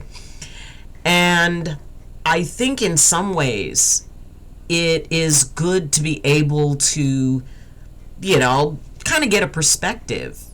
And the interesting thing is that, like, in my family, my features were like a little bit different from, you could tell we were related, but my features were a little bit different from my siblings. So I guess the DNA group that they got was different from the one that I got, or it kind of fell out differently. Wow, my favorite moment was watching someone get into an argument with another person, and he said something about chromosomes, and the other guy says, I have more than you. And that's a bad thing. It's like, okay, it's not good. That's one thing that you don't want to say you have more of. I was put in foster care because of serious issues. The reason I got diagnosed with complex PTSD at 11. Oh, Asta, my dear. I'm so sorry about that. And, I'm very, very, very proud of the person that you have grown into. Because in spite of what it is that your challenges were, you grew into an amazing human being. And, and it is such a delight to have you with us as a part of this community. And, I try to. Sweetie, you're not trying, you're doing it. And, when you come in and you share information, that, and, you make us all hungry. I fail sometimes. Me too. And it's not about when we fall short, it's what we do with it and how we move forward from it. Because a lot of people, once, they fail, they just want to sit in it. But you don't. You take those steps forward. You do the best you can with what you have to work with. You create amazing food. You come here and, and share life experiences and tell us about, your place and all that other stuff. Sweetie, everybody falls short sometimes. Even me. And it's about moving forward. And by moving forward, I mean, it's like you don't allow that to define you. Because there's a lot of people who have bad experiences, and the only way they can deal with it is by basically becoming it. You know, they wear it like it's a t-shirt. You know, I had bad things happen to me, therefore I'm going to take it out on the whole world. Or I had bad things happen to me, so I expect to be pitied. I expect people to, you know, to cater to me because of the fact that I went through a hard time. And there's a lot of people who take that on. They become that perpetual victim. And I mean, and that said, everybody does the best they can do with what they've got to work with in the moment. So for those, you know, sitting with it doesn't make my life better. Yeah.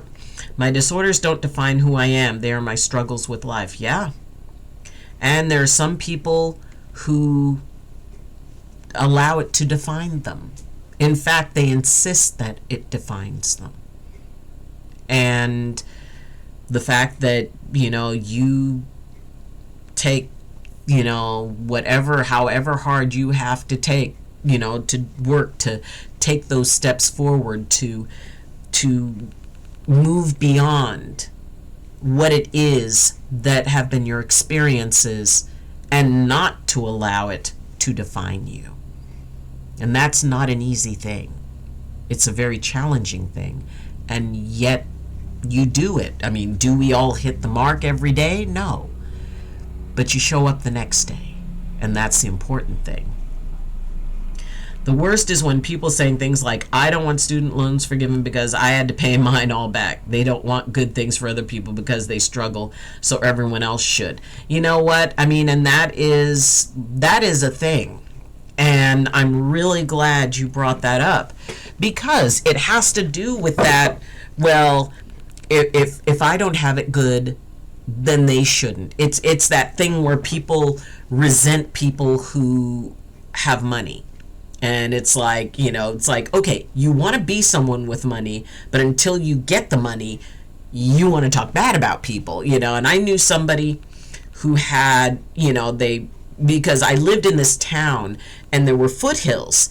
And the foothills, some people, you know, who had the money, they would build these big, beautiful homes up in the foothills.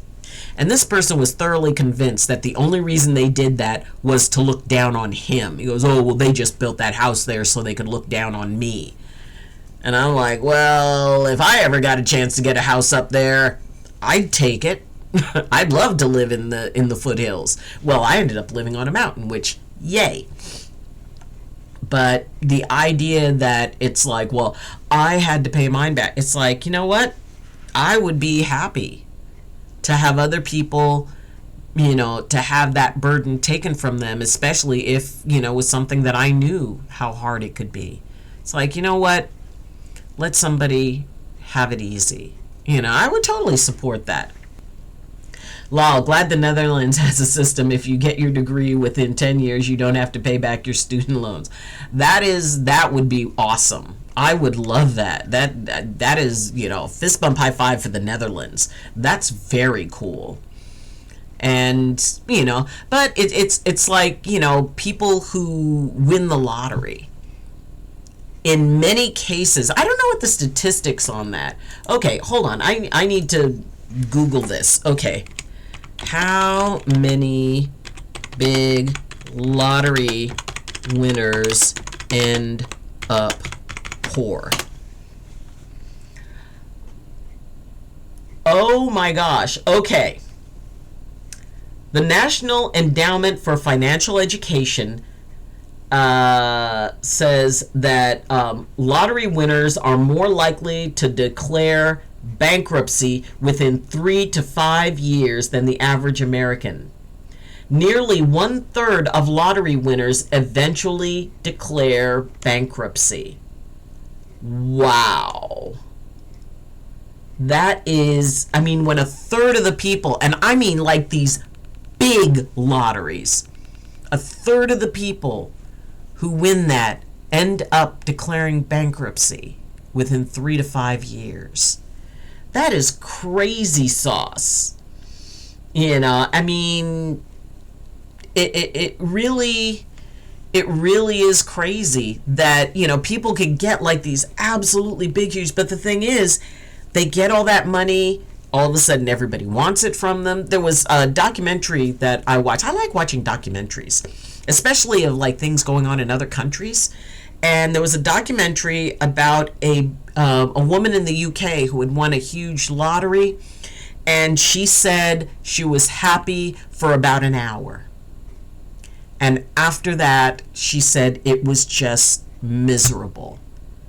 And, because I mean, her face was plastered everywhere, and charities were calling her up and bugging her about giving money. Her friends were constantly coming at her for money.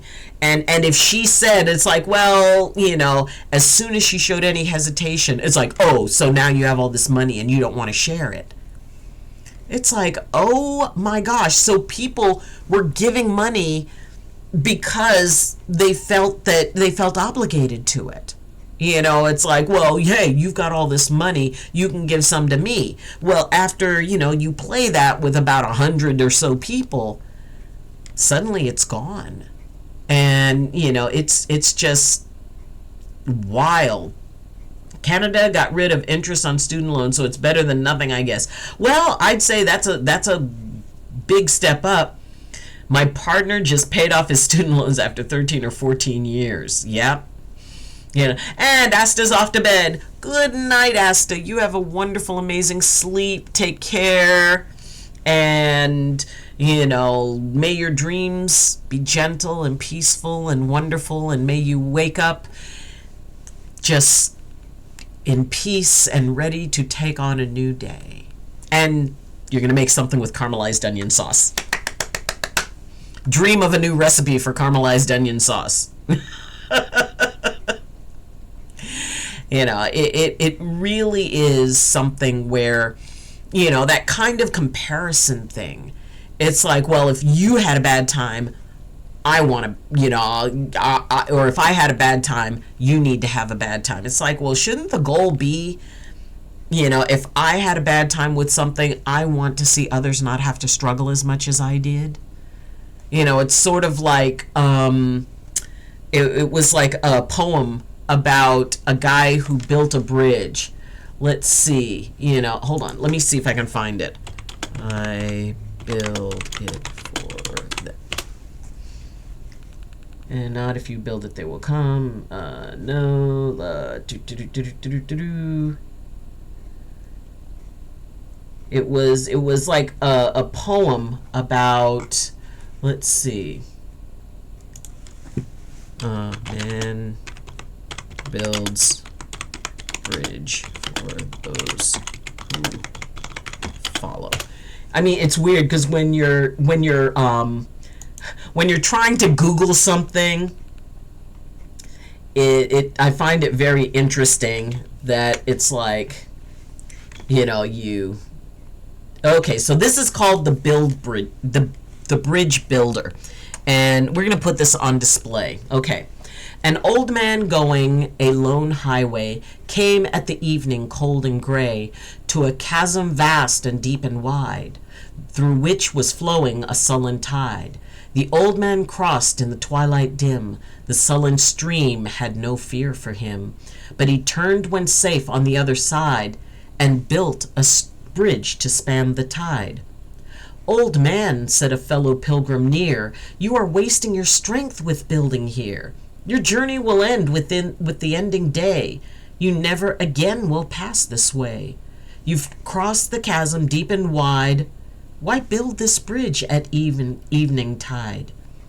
The builder lifted his old gray head. Good fellow, in the path I have come, he said, there followed after me today a youth whose feet must pass this way.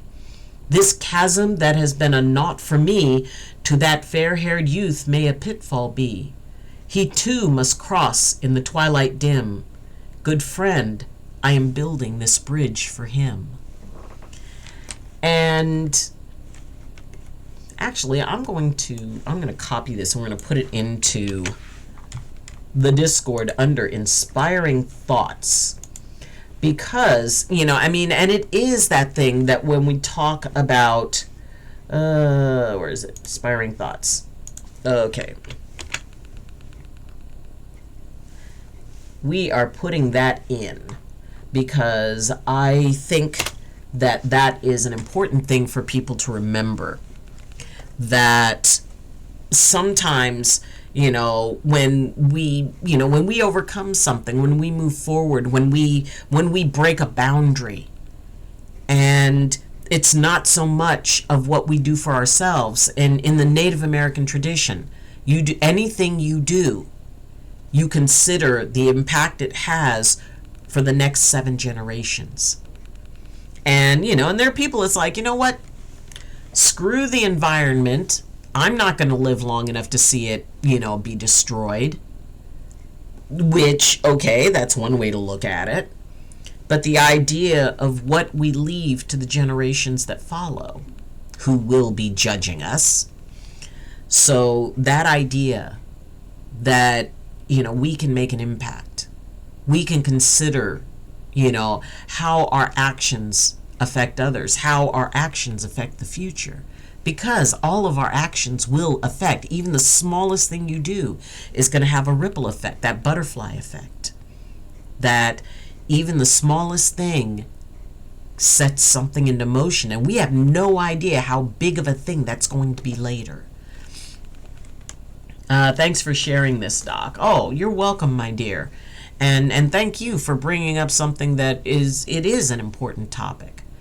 The idea of, when people decide, well, if I had a hard time, everyone else should, or, and here finding, this old gentleman who it's like, I didn't have a problem with this, but the young one coming behind me might. So this way they can be able to move forward. Now, there are those who could say it's like, well, yeah, but if the youth has to struggle and has to overcome and has to, make it through that tide themselves, does that not make them stronger? It's like if we constantly put bridges out and say and make things easy for the generation coming up, how do they learn their strength? It takes a lot of pressure to make a diamond. And sometimes, you have to really learn what you're made of by what you overcome. And for me, I don't think it was about, just making it easy for the sake of making it easy. Knowing that there are going to be tough things in life, knowing that there's going to be things, to be able to realize that the previous generation cared, that someone cared, and that, a difficult life is going to be difficult. And being able to say, okay, I don't have to do it all alone. Somebody is willing to look out for me. So, yeah, I think that, it is important for us to remember that, we can leave a legacy. In fact, someone was talking to me about legacies and what was the most important legacy that you could leave. And that is something to consider. What do we think is the most important legacy that we can leave? I mean, some would say money. I know people who would rather just, let their lives be ruined.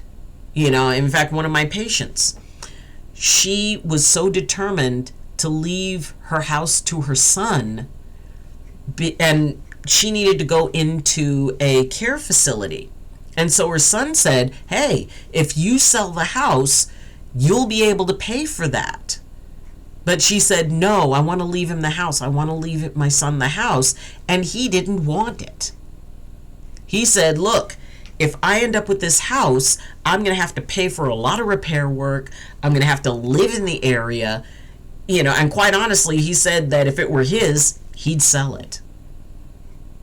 And that was very upsetting to her. It's like, no, I want him to hold on to it like family legacy. And it didn't matter to him. He said that without a doubt, he would rather have his mom taken care of and not have to worry about the money to, give her the care she needs. But she was very stubborn about it. All she talked about was the whole idea of, this legacy. But the legacy didn't mean to him what it meant to her, because in her mind it wasn't just a house. It was, where the family had lived, and when her husband left her and she had, 2 sons to raise, and she worked 3 jobs to be able to afford to get that house. And she remembered, when that house, when she got it and she was able to make a life for herself and her sons, and one of her sons had passed away. And so it held that was like the last memory of the last place he lived. And so it wasn't even the house itself, it was the story she attached to it. She wanted that, it's like, well, in that way he'll have money and all of that. But he didn't view it in the same way. It didn't matter to him in the same way. He saw it as a house. And frankly, a house he had no interest in living in. His life was in another part of the state. He lived in Southern California. And the house didn't mean to her or to him what it meant to her. And that was really upsetting. And I said, so what exactly do you want to leave him? She goes, well, and he can have it and he'll always have a home. But she was upset at the idea of him selling it. So it was her attachment to the story that she wanted to leave him. I said, well, what does the house mean? She goes, it means family. It means the past. It means all the stuff I overcame. It means, it means my other son. And, the idea of, still having that room there that her other son who passed away had been in. So the attachments were totally different. Her other son had no attachment to it. He said, I don't need a building to remember my brother. I don't need, a building that's only going to cost me money to have to try to get it repaired and, and all this other stuff. And so he didn't want it. Her house can be a new adventure for a new family. Exactly. Ding, ding, ding, 100%. And that's the thing, is that somebody is going to see that and they're going to love it. I had to give up a home because the whole, subprime loan thing, I got caught up in that, and I ended up losing a home. And it was a home that my family had lived in. 3 generations of my family lived in it.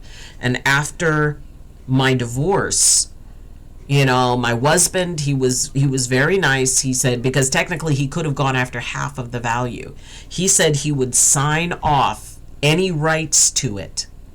And he just asked that I get a mortgage on my own, because the mortgage we had under it, my mom had a lot of debt. So I took out a loan against the house in order to be able to pay off the debt that my mom had. And so, my husband and I were both on it. He said that he would sign off of it, relinquish any rights to it whatsoever, as long as I got a mortgage on my own, because if not, if something happened to me, they would go after him for the balance. So, I ended up getting sucked into this loan that was not the best loan, and it ended up coming back, and the big real estate crash. So the value of the house dropped below the loan, and I couldn't keep up with it. So I ended up having to give up the house, and it was really, really hard for me. It was so difficult until I thought about what was it about this house that I felt obligated to hold on to. And it wasn't even that I cared about it. And it reached the point where I had to let it go. And so one night I talked to the house. I thanked it for being the home of my family for all those years and all those generations, that my sister passed away in that house, that, we had had a life there. And then I promised the house that a new family was going to come in, and that there would be laughter in it again, because there hadn't been laughter in it in a long time, because I didn't laugh there. All I saw were its faults, and it deserved to have a family that loved it, that only saw what it could be. So we ended up selling the house, and it was funny because there was like this little burger place called Foster's Freeze that was in my town. And my mom, even when my mother was going through chemo and couldn't keep anything else down, she would go to the Foster's Freeze, and she would get like the hamburger and some fries, and that was the only thing my mom could keep down. That was her favorite place to eat. And so, after my mom died and I inherited the house and the debt and all of that stuff, and fast forward, when I was having to give up the house, the realtor who was helping me, because it had to be short sold, which meant that it would be sold and the money would go back to the the loan company. So there were 3 applications, and he said, look, 3 people have put bids on this house. He said, I want you to pick who gets the house. And I sat there and I looked at them, and I had never met any of these people. I didn't know any of the names or anything. But there was one that just was kind of like, this one, this one, this one, this one, this one. So I put my hand on it. I said, this is the one who gets the house. These are going to be the new owners. And he smiled and he said, okay. Well, sometime later, because I had moved up to the mountain, well, I came back and I visited one of the old neighbors. And so I asked about like the family, and they said, oh, they were really nice, and they had kids, and the kids were playing in the yard, and and there was laughter again in the house. And so as I was speaking to the neighbor, and I mentioned my mom and all of that, and they said, well, do you know who bought the house? And I said, well, I saw the name, but I don't know who it was. It turns out that the people I chose to own the house that my mother had lived in, it was my mother's home, were the same people that owned the Foster's Freeze, the one place that my mom loved to eat, the one thing that my mom could eat even when she couldn't keep anything else down. The owners of the Foster, when I narrowed in, when the energy called me to that one particular application, I had no idea who it was, but it turned out, and I know my mom was probably the one saying, I know my mom was there saying, pick that one, pick that one, pick that one. And in that moment when I found that out, it was like that last little bit of the attachment that I had to the house just kind of dissipated. I knew the house was with the right people. And every time I would drive past there, I could tell the house was happy. And, for those who don't believe that inanimate objects can have feelings, I do. And I know that that house was happy. And I know my mother was happy with those who had it. And I was able to let it go, because I was letting it go to have something, ever since I was a child, I always wanted to live in a cabin in the woods on a mountain surrounded by trees next to a river. And that was exactly what I got. So, it was rough. It was hard. It was hard losing the home and being made to let go of something. But it was amazing, because once I released that attachment, because I realized it wasn't even the house that I was holding on to, it was my mother. She had stuff in the kitchen. I lived in that house for years after my mom died. And there were drawers in the kitchen that I never went into because they were hers. The house was never really mine. I just lived there. But it was never my home.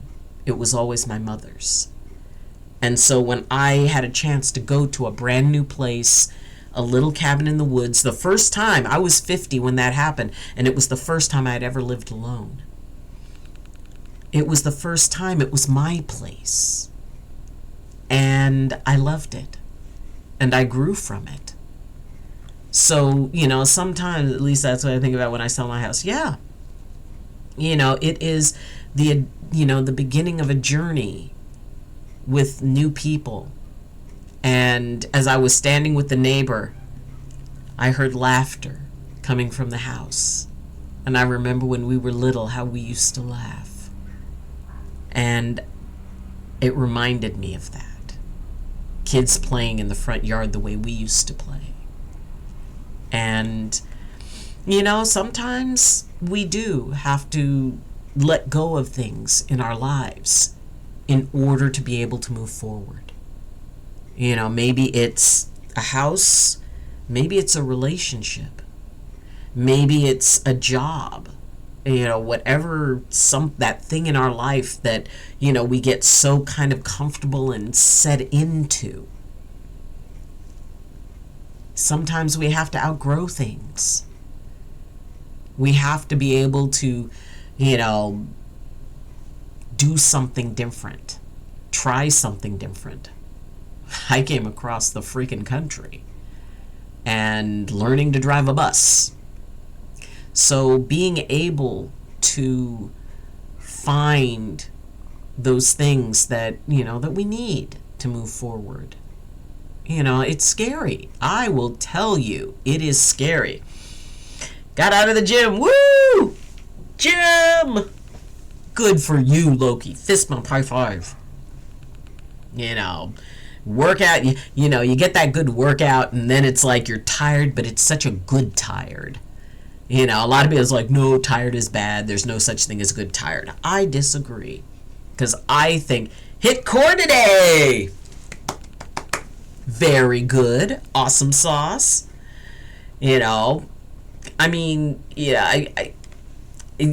Just, if you've ever had that tired, but a good tired, when you are exhausted, but you feel so good and so proud. Maybe it's working in a garden. And, you said, what? Today's the day that I go out and get that garden sorted out. And you go and you get the garden taken care of and it's hard work and you're moving stuff and you're digging weeds and you're, tearing out bushes and putting in new plants. But then you sit back and you look at all the things you've done. And maybe the next morning you go out there with a cup of coffee and you see the beautiful thing you created. It's like, yeah, you're exhausted. It's hard work. But then, you reach that point and going to the gym, working out, it can be exhausting. And yet it's like, I did a thing. I did a big thing and it was cool and I loved it. So, Loki, good for you. I'm glad I'm a good cook. Making meals is easy for losing weight now. Nice. Oh, see, I need you to give me some good meal plans.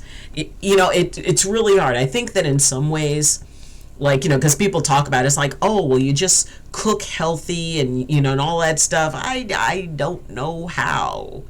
So, I definitely, Loki, if you know about some, like, very, very, very easy types of healthy things that are easy to make, it's like, okay, how about if I just get a salad bag and dump it in a bowl, we'll call it a day.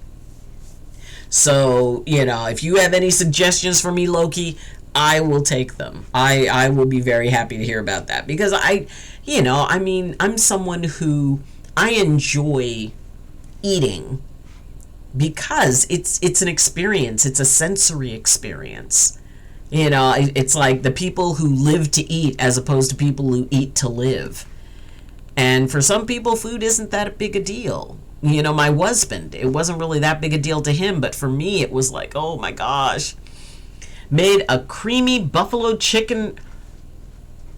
Whoa. Time out. Creamy buffalo chicken ranch burritos for 500 calories? I need this recipe. I need this. I need this in my life. Oh my, because first off, you had me at creamy buffalo chicken ranch burritos.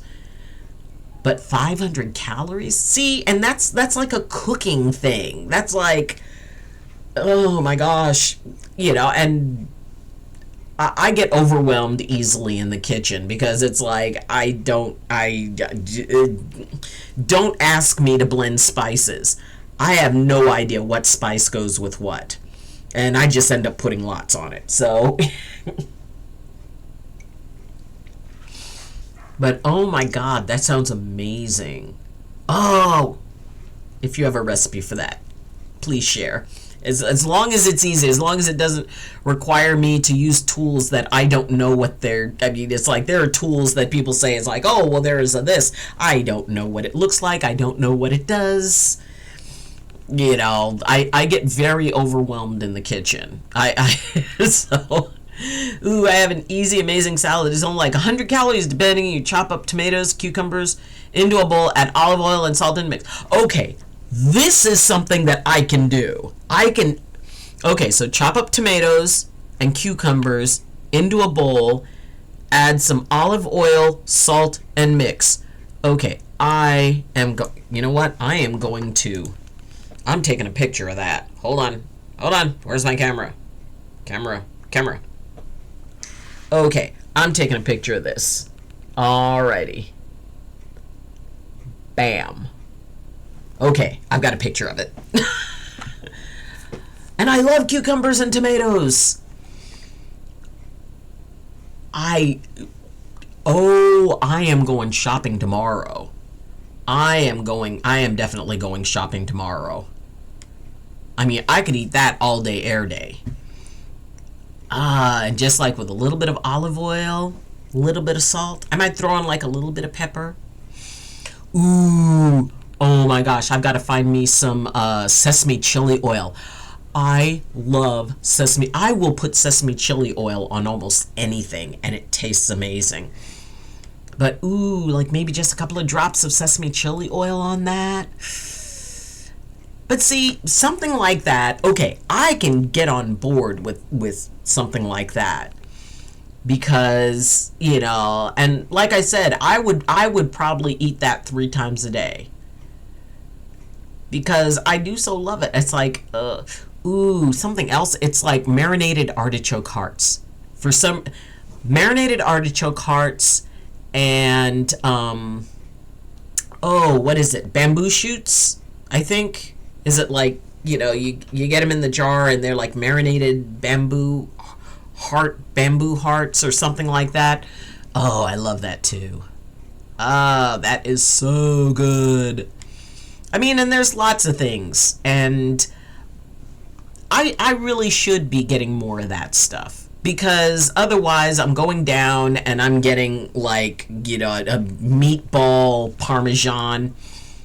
I made it with a pot for Spanish rice and fried chicken in a pan and mixed it with a bunch of fat-free and low-calorie creams such as low-fat cream cheese, Greek yogurt.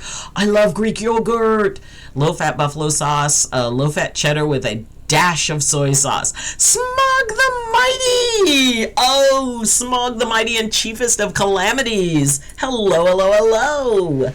It's so nice to see your name light up. How are you, my dear? What is up?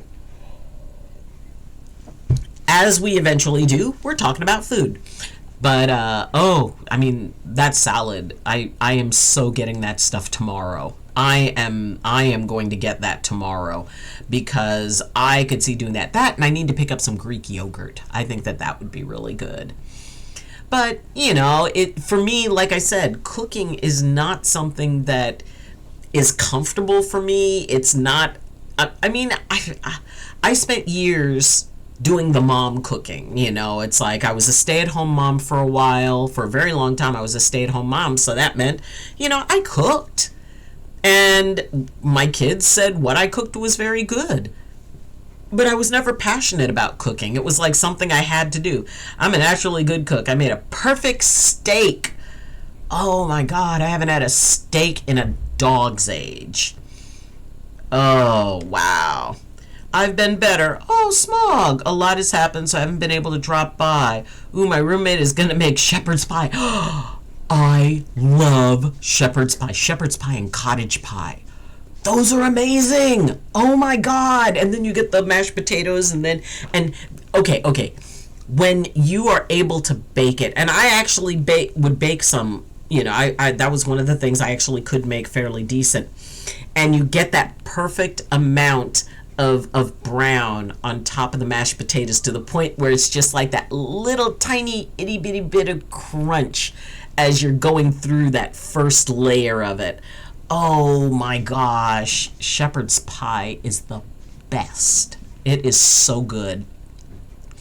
For my salad, instead of plain olive oil, I use garlic infused olive oil.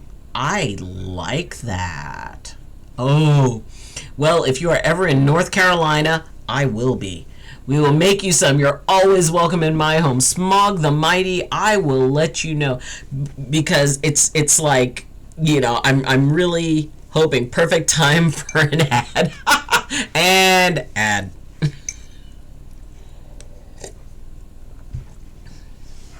Yes, we were talking about how and see, and every time I reach up here, it's like, oh right, there's not the thing. I'm back, lol. I didn't hear Jack. I mean, we were talking about the fact that every time I reach up to my glasses, see, I did the typical old lady thing. I lost my glasses. I don't know where they are. I think I dropped them earlier. I even have a granny chain. This is like my granny chain, and I forgot to put it on my glasses, so I lost my glasses. And like every old person that has ever existed, if I break the one arm off of glasses, I keep them. I keep them in a drawer because eventually I know I'm going to lose my glasses. So having glasses with one arm is better than not having them. It's an old person thing. Feel free to mock me. I deserve it. But it is an old person thing. We keep the glasses. Oh, it is a thing. But that's okay. If anybody goes into like their parents' or grandparents' house, there is a drawer that will be filled with glasses that only have one arm and old cell phones. Since cucumbers and tomatoes are so low calorie, the only thing adding calories is the oil. So depending on what you use, how much, you can make it with less than 50 calories. Wow. I put glow-in-the-dark paint or nail polish on my pair if I lose them. I also keep my old pairs. You do? Fist bump, high five. Yep, the old one-arm broken pairs, and then I go over to the local drugstore where they have that rack where you can, like get 3 of them for, whatever. Since full cucumbers and tomatoes are like a mix of like 20 calories together. Oh my gosh. That does sound wonderful though. Oh my goodness. I mean, maybe, do you think it'd be okay to like chop up some red onion? Because I do so love red onion. Oh my God. I will put red onion in almost anything. There's people have like a mixed kind of feeling, and chopping up some cilantro. Now, cilantro is something that I find either people love cilantro or they hate cilantro. I have yet, honestly, to meet somebody who said, cilantro, I can take it or leave it. People either like it or they really don't like it. But, I mean, and it is. It's about eating healthier. It's about eating better. And that's the thing. Moving here, I swear, Staten Island is filled with amazing restaurants. There is food everywhere. You cannot walk 20 feet down a road without a deli that's got some amazing smells of sandwiches and cooked food. And it's like, something amazing to add is mozzarella. Ooh. If you use low-fat mozzarella, it can lower the calories while having a bunch of filling things. Oh, I love mozzarella. That is Loki. Oh my God, you need to do a cooking stream. This needs to happen. Cooking with Loki. I think that would be awesome. That would be an amazing stream. And cooking for the kitchen impaired. Which is me. that, oh my God, just a little bit of low-fat mozzarella. That is so cool. I like where you're going with this. I mean, it really is. How do we take care of ourselves? What are we doing? What are we eating? How much sleep are we getting? What are the things? Are we getting exercise? Are we going to the gym? Are we, taking care of our stress levels? All of those are choices. And whether someone wants to acknowledge that they do have choice in that. I mean, we just do the best we can. And yeah, sometimes those choices aren't the best. Sometimes we all make choices that aren't the best choices for us. But they're the best choices we know to make in that moment. And sometimes it is, it's important for us to go, okay, there's what I want, and then there's what I need. And maybe those two do not coincide because, yes, I want to go get a great big old bucket of Popeye's chicken and throw myself face first into it with French fries. Okay, that's what I want. But is it what I need? No. What I need is that amazing salad with the tomatoes and the cucumbers. Never had red onions, but my friends ranted about how good my burger was, which was a bacon cheeseburger with Gouda. Man, people discovering that Gouda cheese on pretzel bread. Oh, Loki. I am that person that is... Really? Michaela! You are at... Michaela, you are the first person that I have ever met that says, cilantro, take it or leave it. You are amazing. I love that.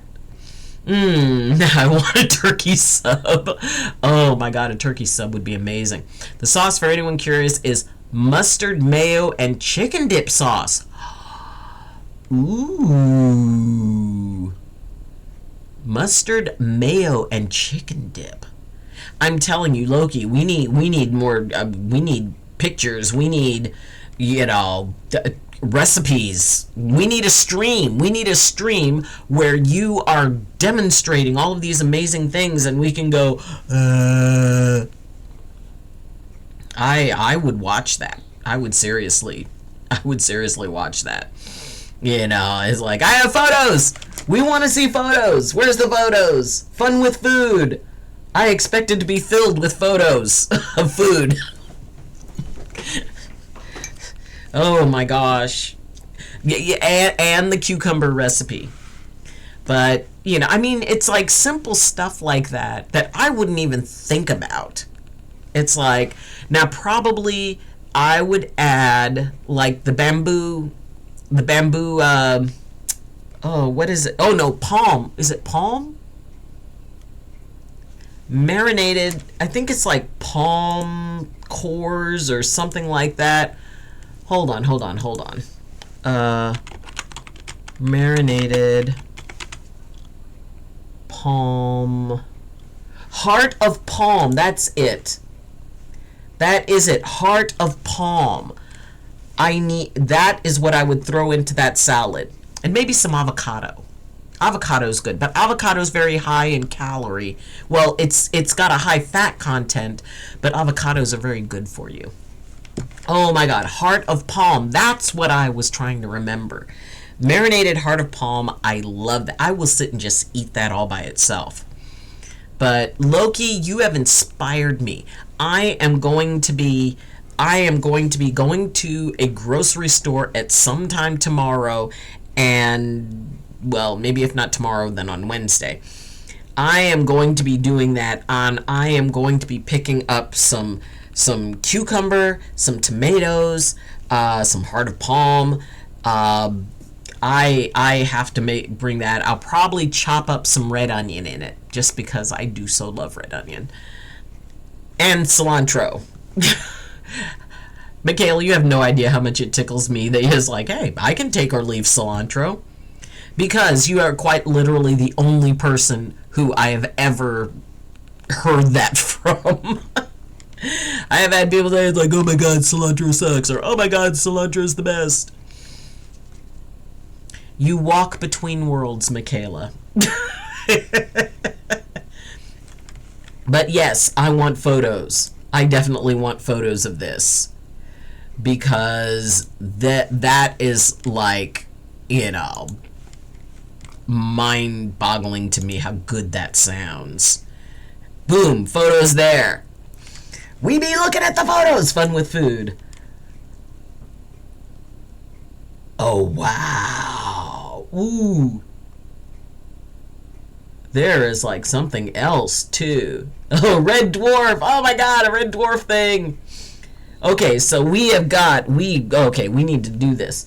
All right, so here we have a vegan tart, roast potato and parsnips, fresh vegetables with parsnip crisps and vegan gravy.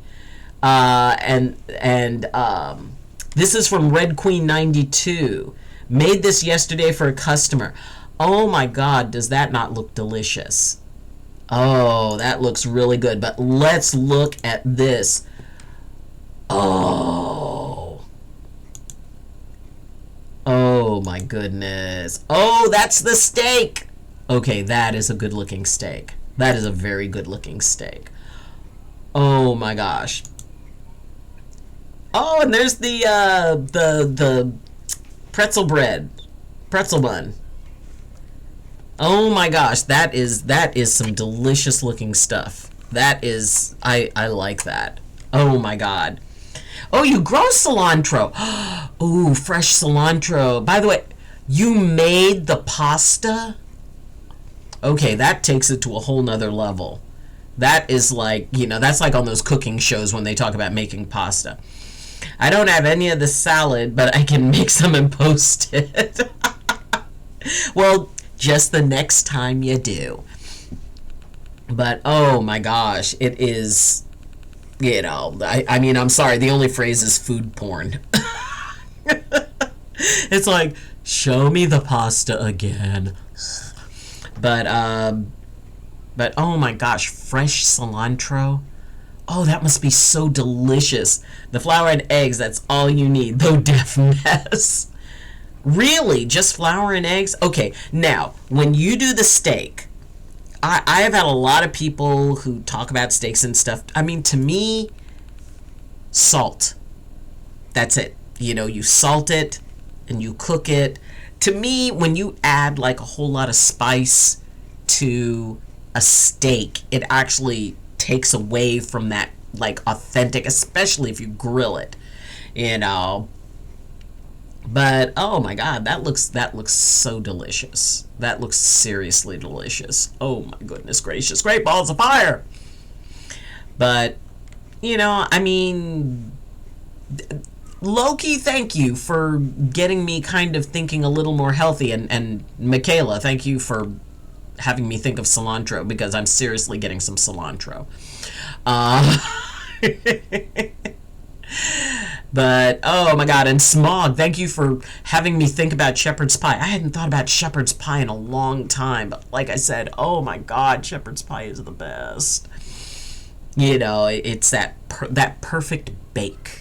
It's just like, you know, and then you scoop into it, and you know it's a good shepherd's pie when you scoop into it and you lift it up and it doesn't just like blah, blah, blah, blah, fall apart. You know, when it has cohesion, and we always end up talking about food. What the heck? No matter what topic we're going on, at some point we're talking about food. And I love that. I'm very okay with that. That is awesome sauce. I am very happy. Because I'm going grocery shopping tomorrow. I'm back. I just got off. Off working hard or hardly working. Oh my god, that was a frizz. Rip, my message wasn't posted. What? Because of one of the rubs I use. Oh, maybe it's like you put a lot, both. Mr. Harmless. Two fist pumps, two high fives. Well, tell you what, can you post it for me on Discord? because I want to hear about rubs. Is this about the whole steak thing? But yeah, I mean, ultimately life is about working hard and feeling good about it. It's not that we have to do it, we get to. And that is something about, like, when you go to a new place. I completely uprooted and came here, and I knew that I was starting at the bottom and was going to take a lot of hard work. When I start acting, when I build on what I was doing before, I know I'm going to have to start at the bottom and work my way up. And that's a part of the fun. I'm staying in a room. And yeah, people was like, oh my gosh, you don't have your own apartment and stuff like that. But it really is a very nice place. And it's economically reasonable. And, I've got company. Posted it in recipes. Yes, let's share some recipes. Ooh. Butter rub, salt, bourbon rub. Ooh. I mean, you had me at butter. But, cayenne pepper. Oh. See, this is the thing, it's like combinations of things like that overwhelm me because I don't know what proportion of what spice, and things always end up tasting like too much oregano or whatever. So, so that's good to know. That is very good to know. Alrighty, well, on that note, on that wonderful, delicious culinary note, we're going to call that a day. We've been at this for like almost 3 hours. And Yetto! Hi! You got here just in time for us to say goodbye! Oh my goodness. We've been here for, we're coming up on 3 hours. It was, because we had a short stream yesterday, I wanted to do an extra long stream today, but I do also have to be up at 4 o'clock in the morning. I'll make some salads and post it. Exactly. Dang, you're leaving. Yes. But we will be back tomorrow, and I hope everyone has an amazing morning, afternoon, evening, or night, whatever is yours. And, thank you. If you have not followed, either here or on Kick, please do so. We're building up. I'm like right on the edge of 1,400 followers on Twitch. So, we're getting there. And, it's just so nice being able to sit with you guys and hang out and talk about all the things that we talk about. But like I said, we'll be back tomorrow, same bat time, same bat channel. And I hope that you all, just have wonderful results of your choices. And may your choices bring you happiness, joy. And if they don't bring you that, may they bring you wisdom that you are going to use later. People tell me I'm wise. Yeah, because I've done a lot of dumb things, but I learned from it. So please remember that your life will follow your choices. So that choose the things that move you forward, not what holds you back. Please remember that you don't have to choose things based on what other people think you should choose. Choose for yourself. And please remember that you are the only you in all the universe. You're the only you that's ever been and the only you that will ever be. And what that does is it makes you special, it makes you sacred, and most of all, it makes you necessary. Because, and the ears stay on. As the only you in all the universe wouldn't be the same or complete without you. So, everyone, may you walk gently with the world. May the world walk gently with you. And as always, I wish you balance and I wish you blessings. From my heart to yours. So, have a good day. Learn something new. I'm proud of you and I love you. Alrighty, the love train is leaving the Twitch Kick station. We will be back tomorrow. Everybody take care and bye. Woo woo.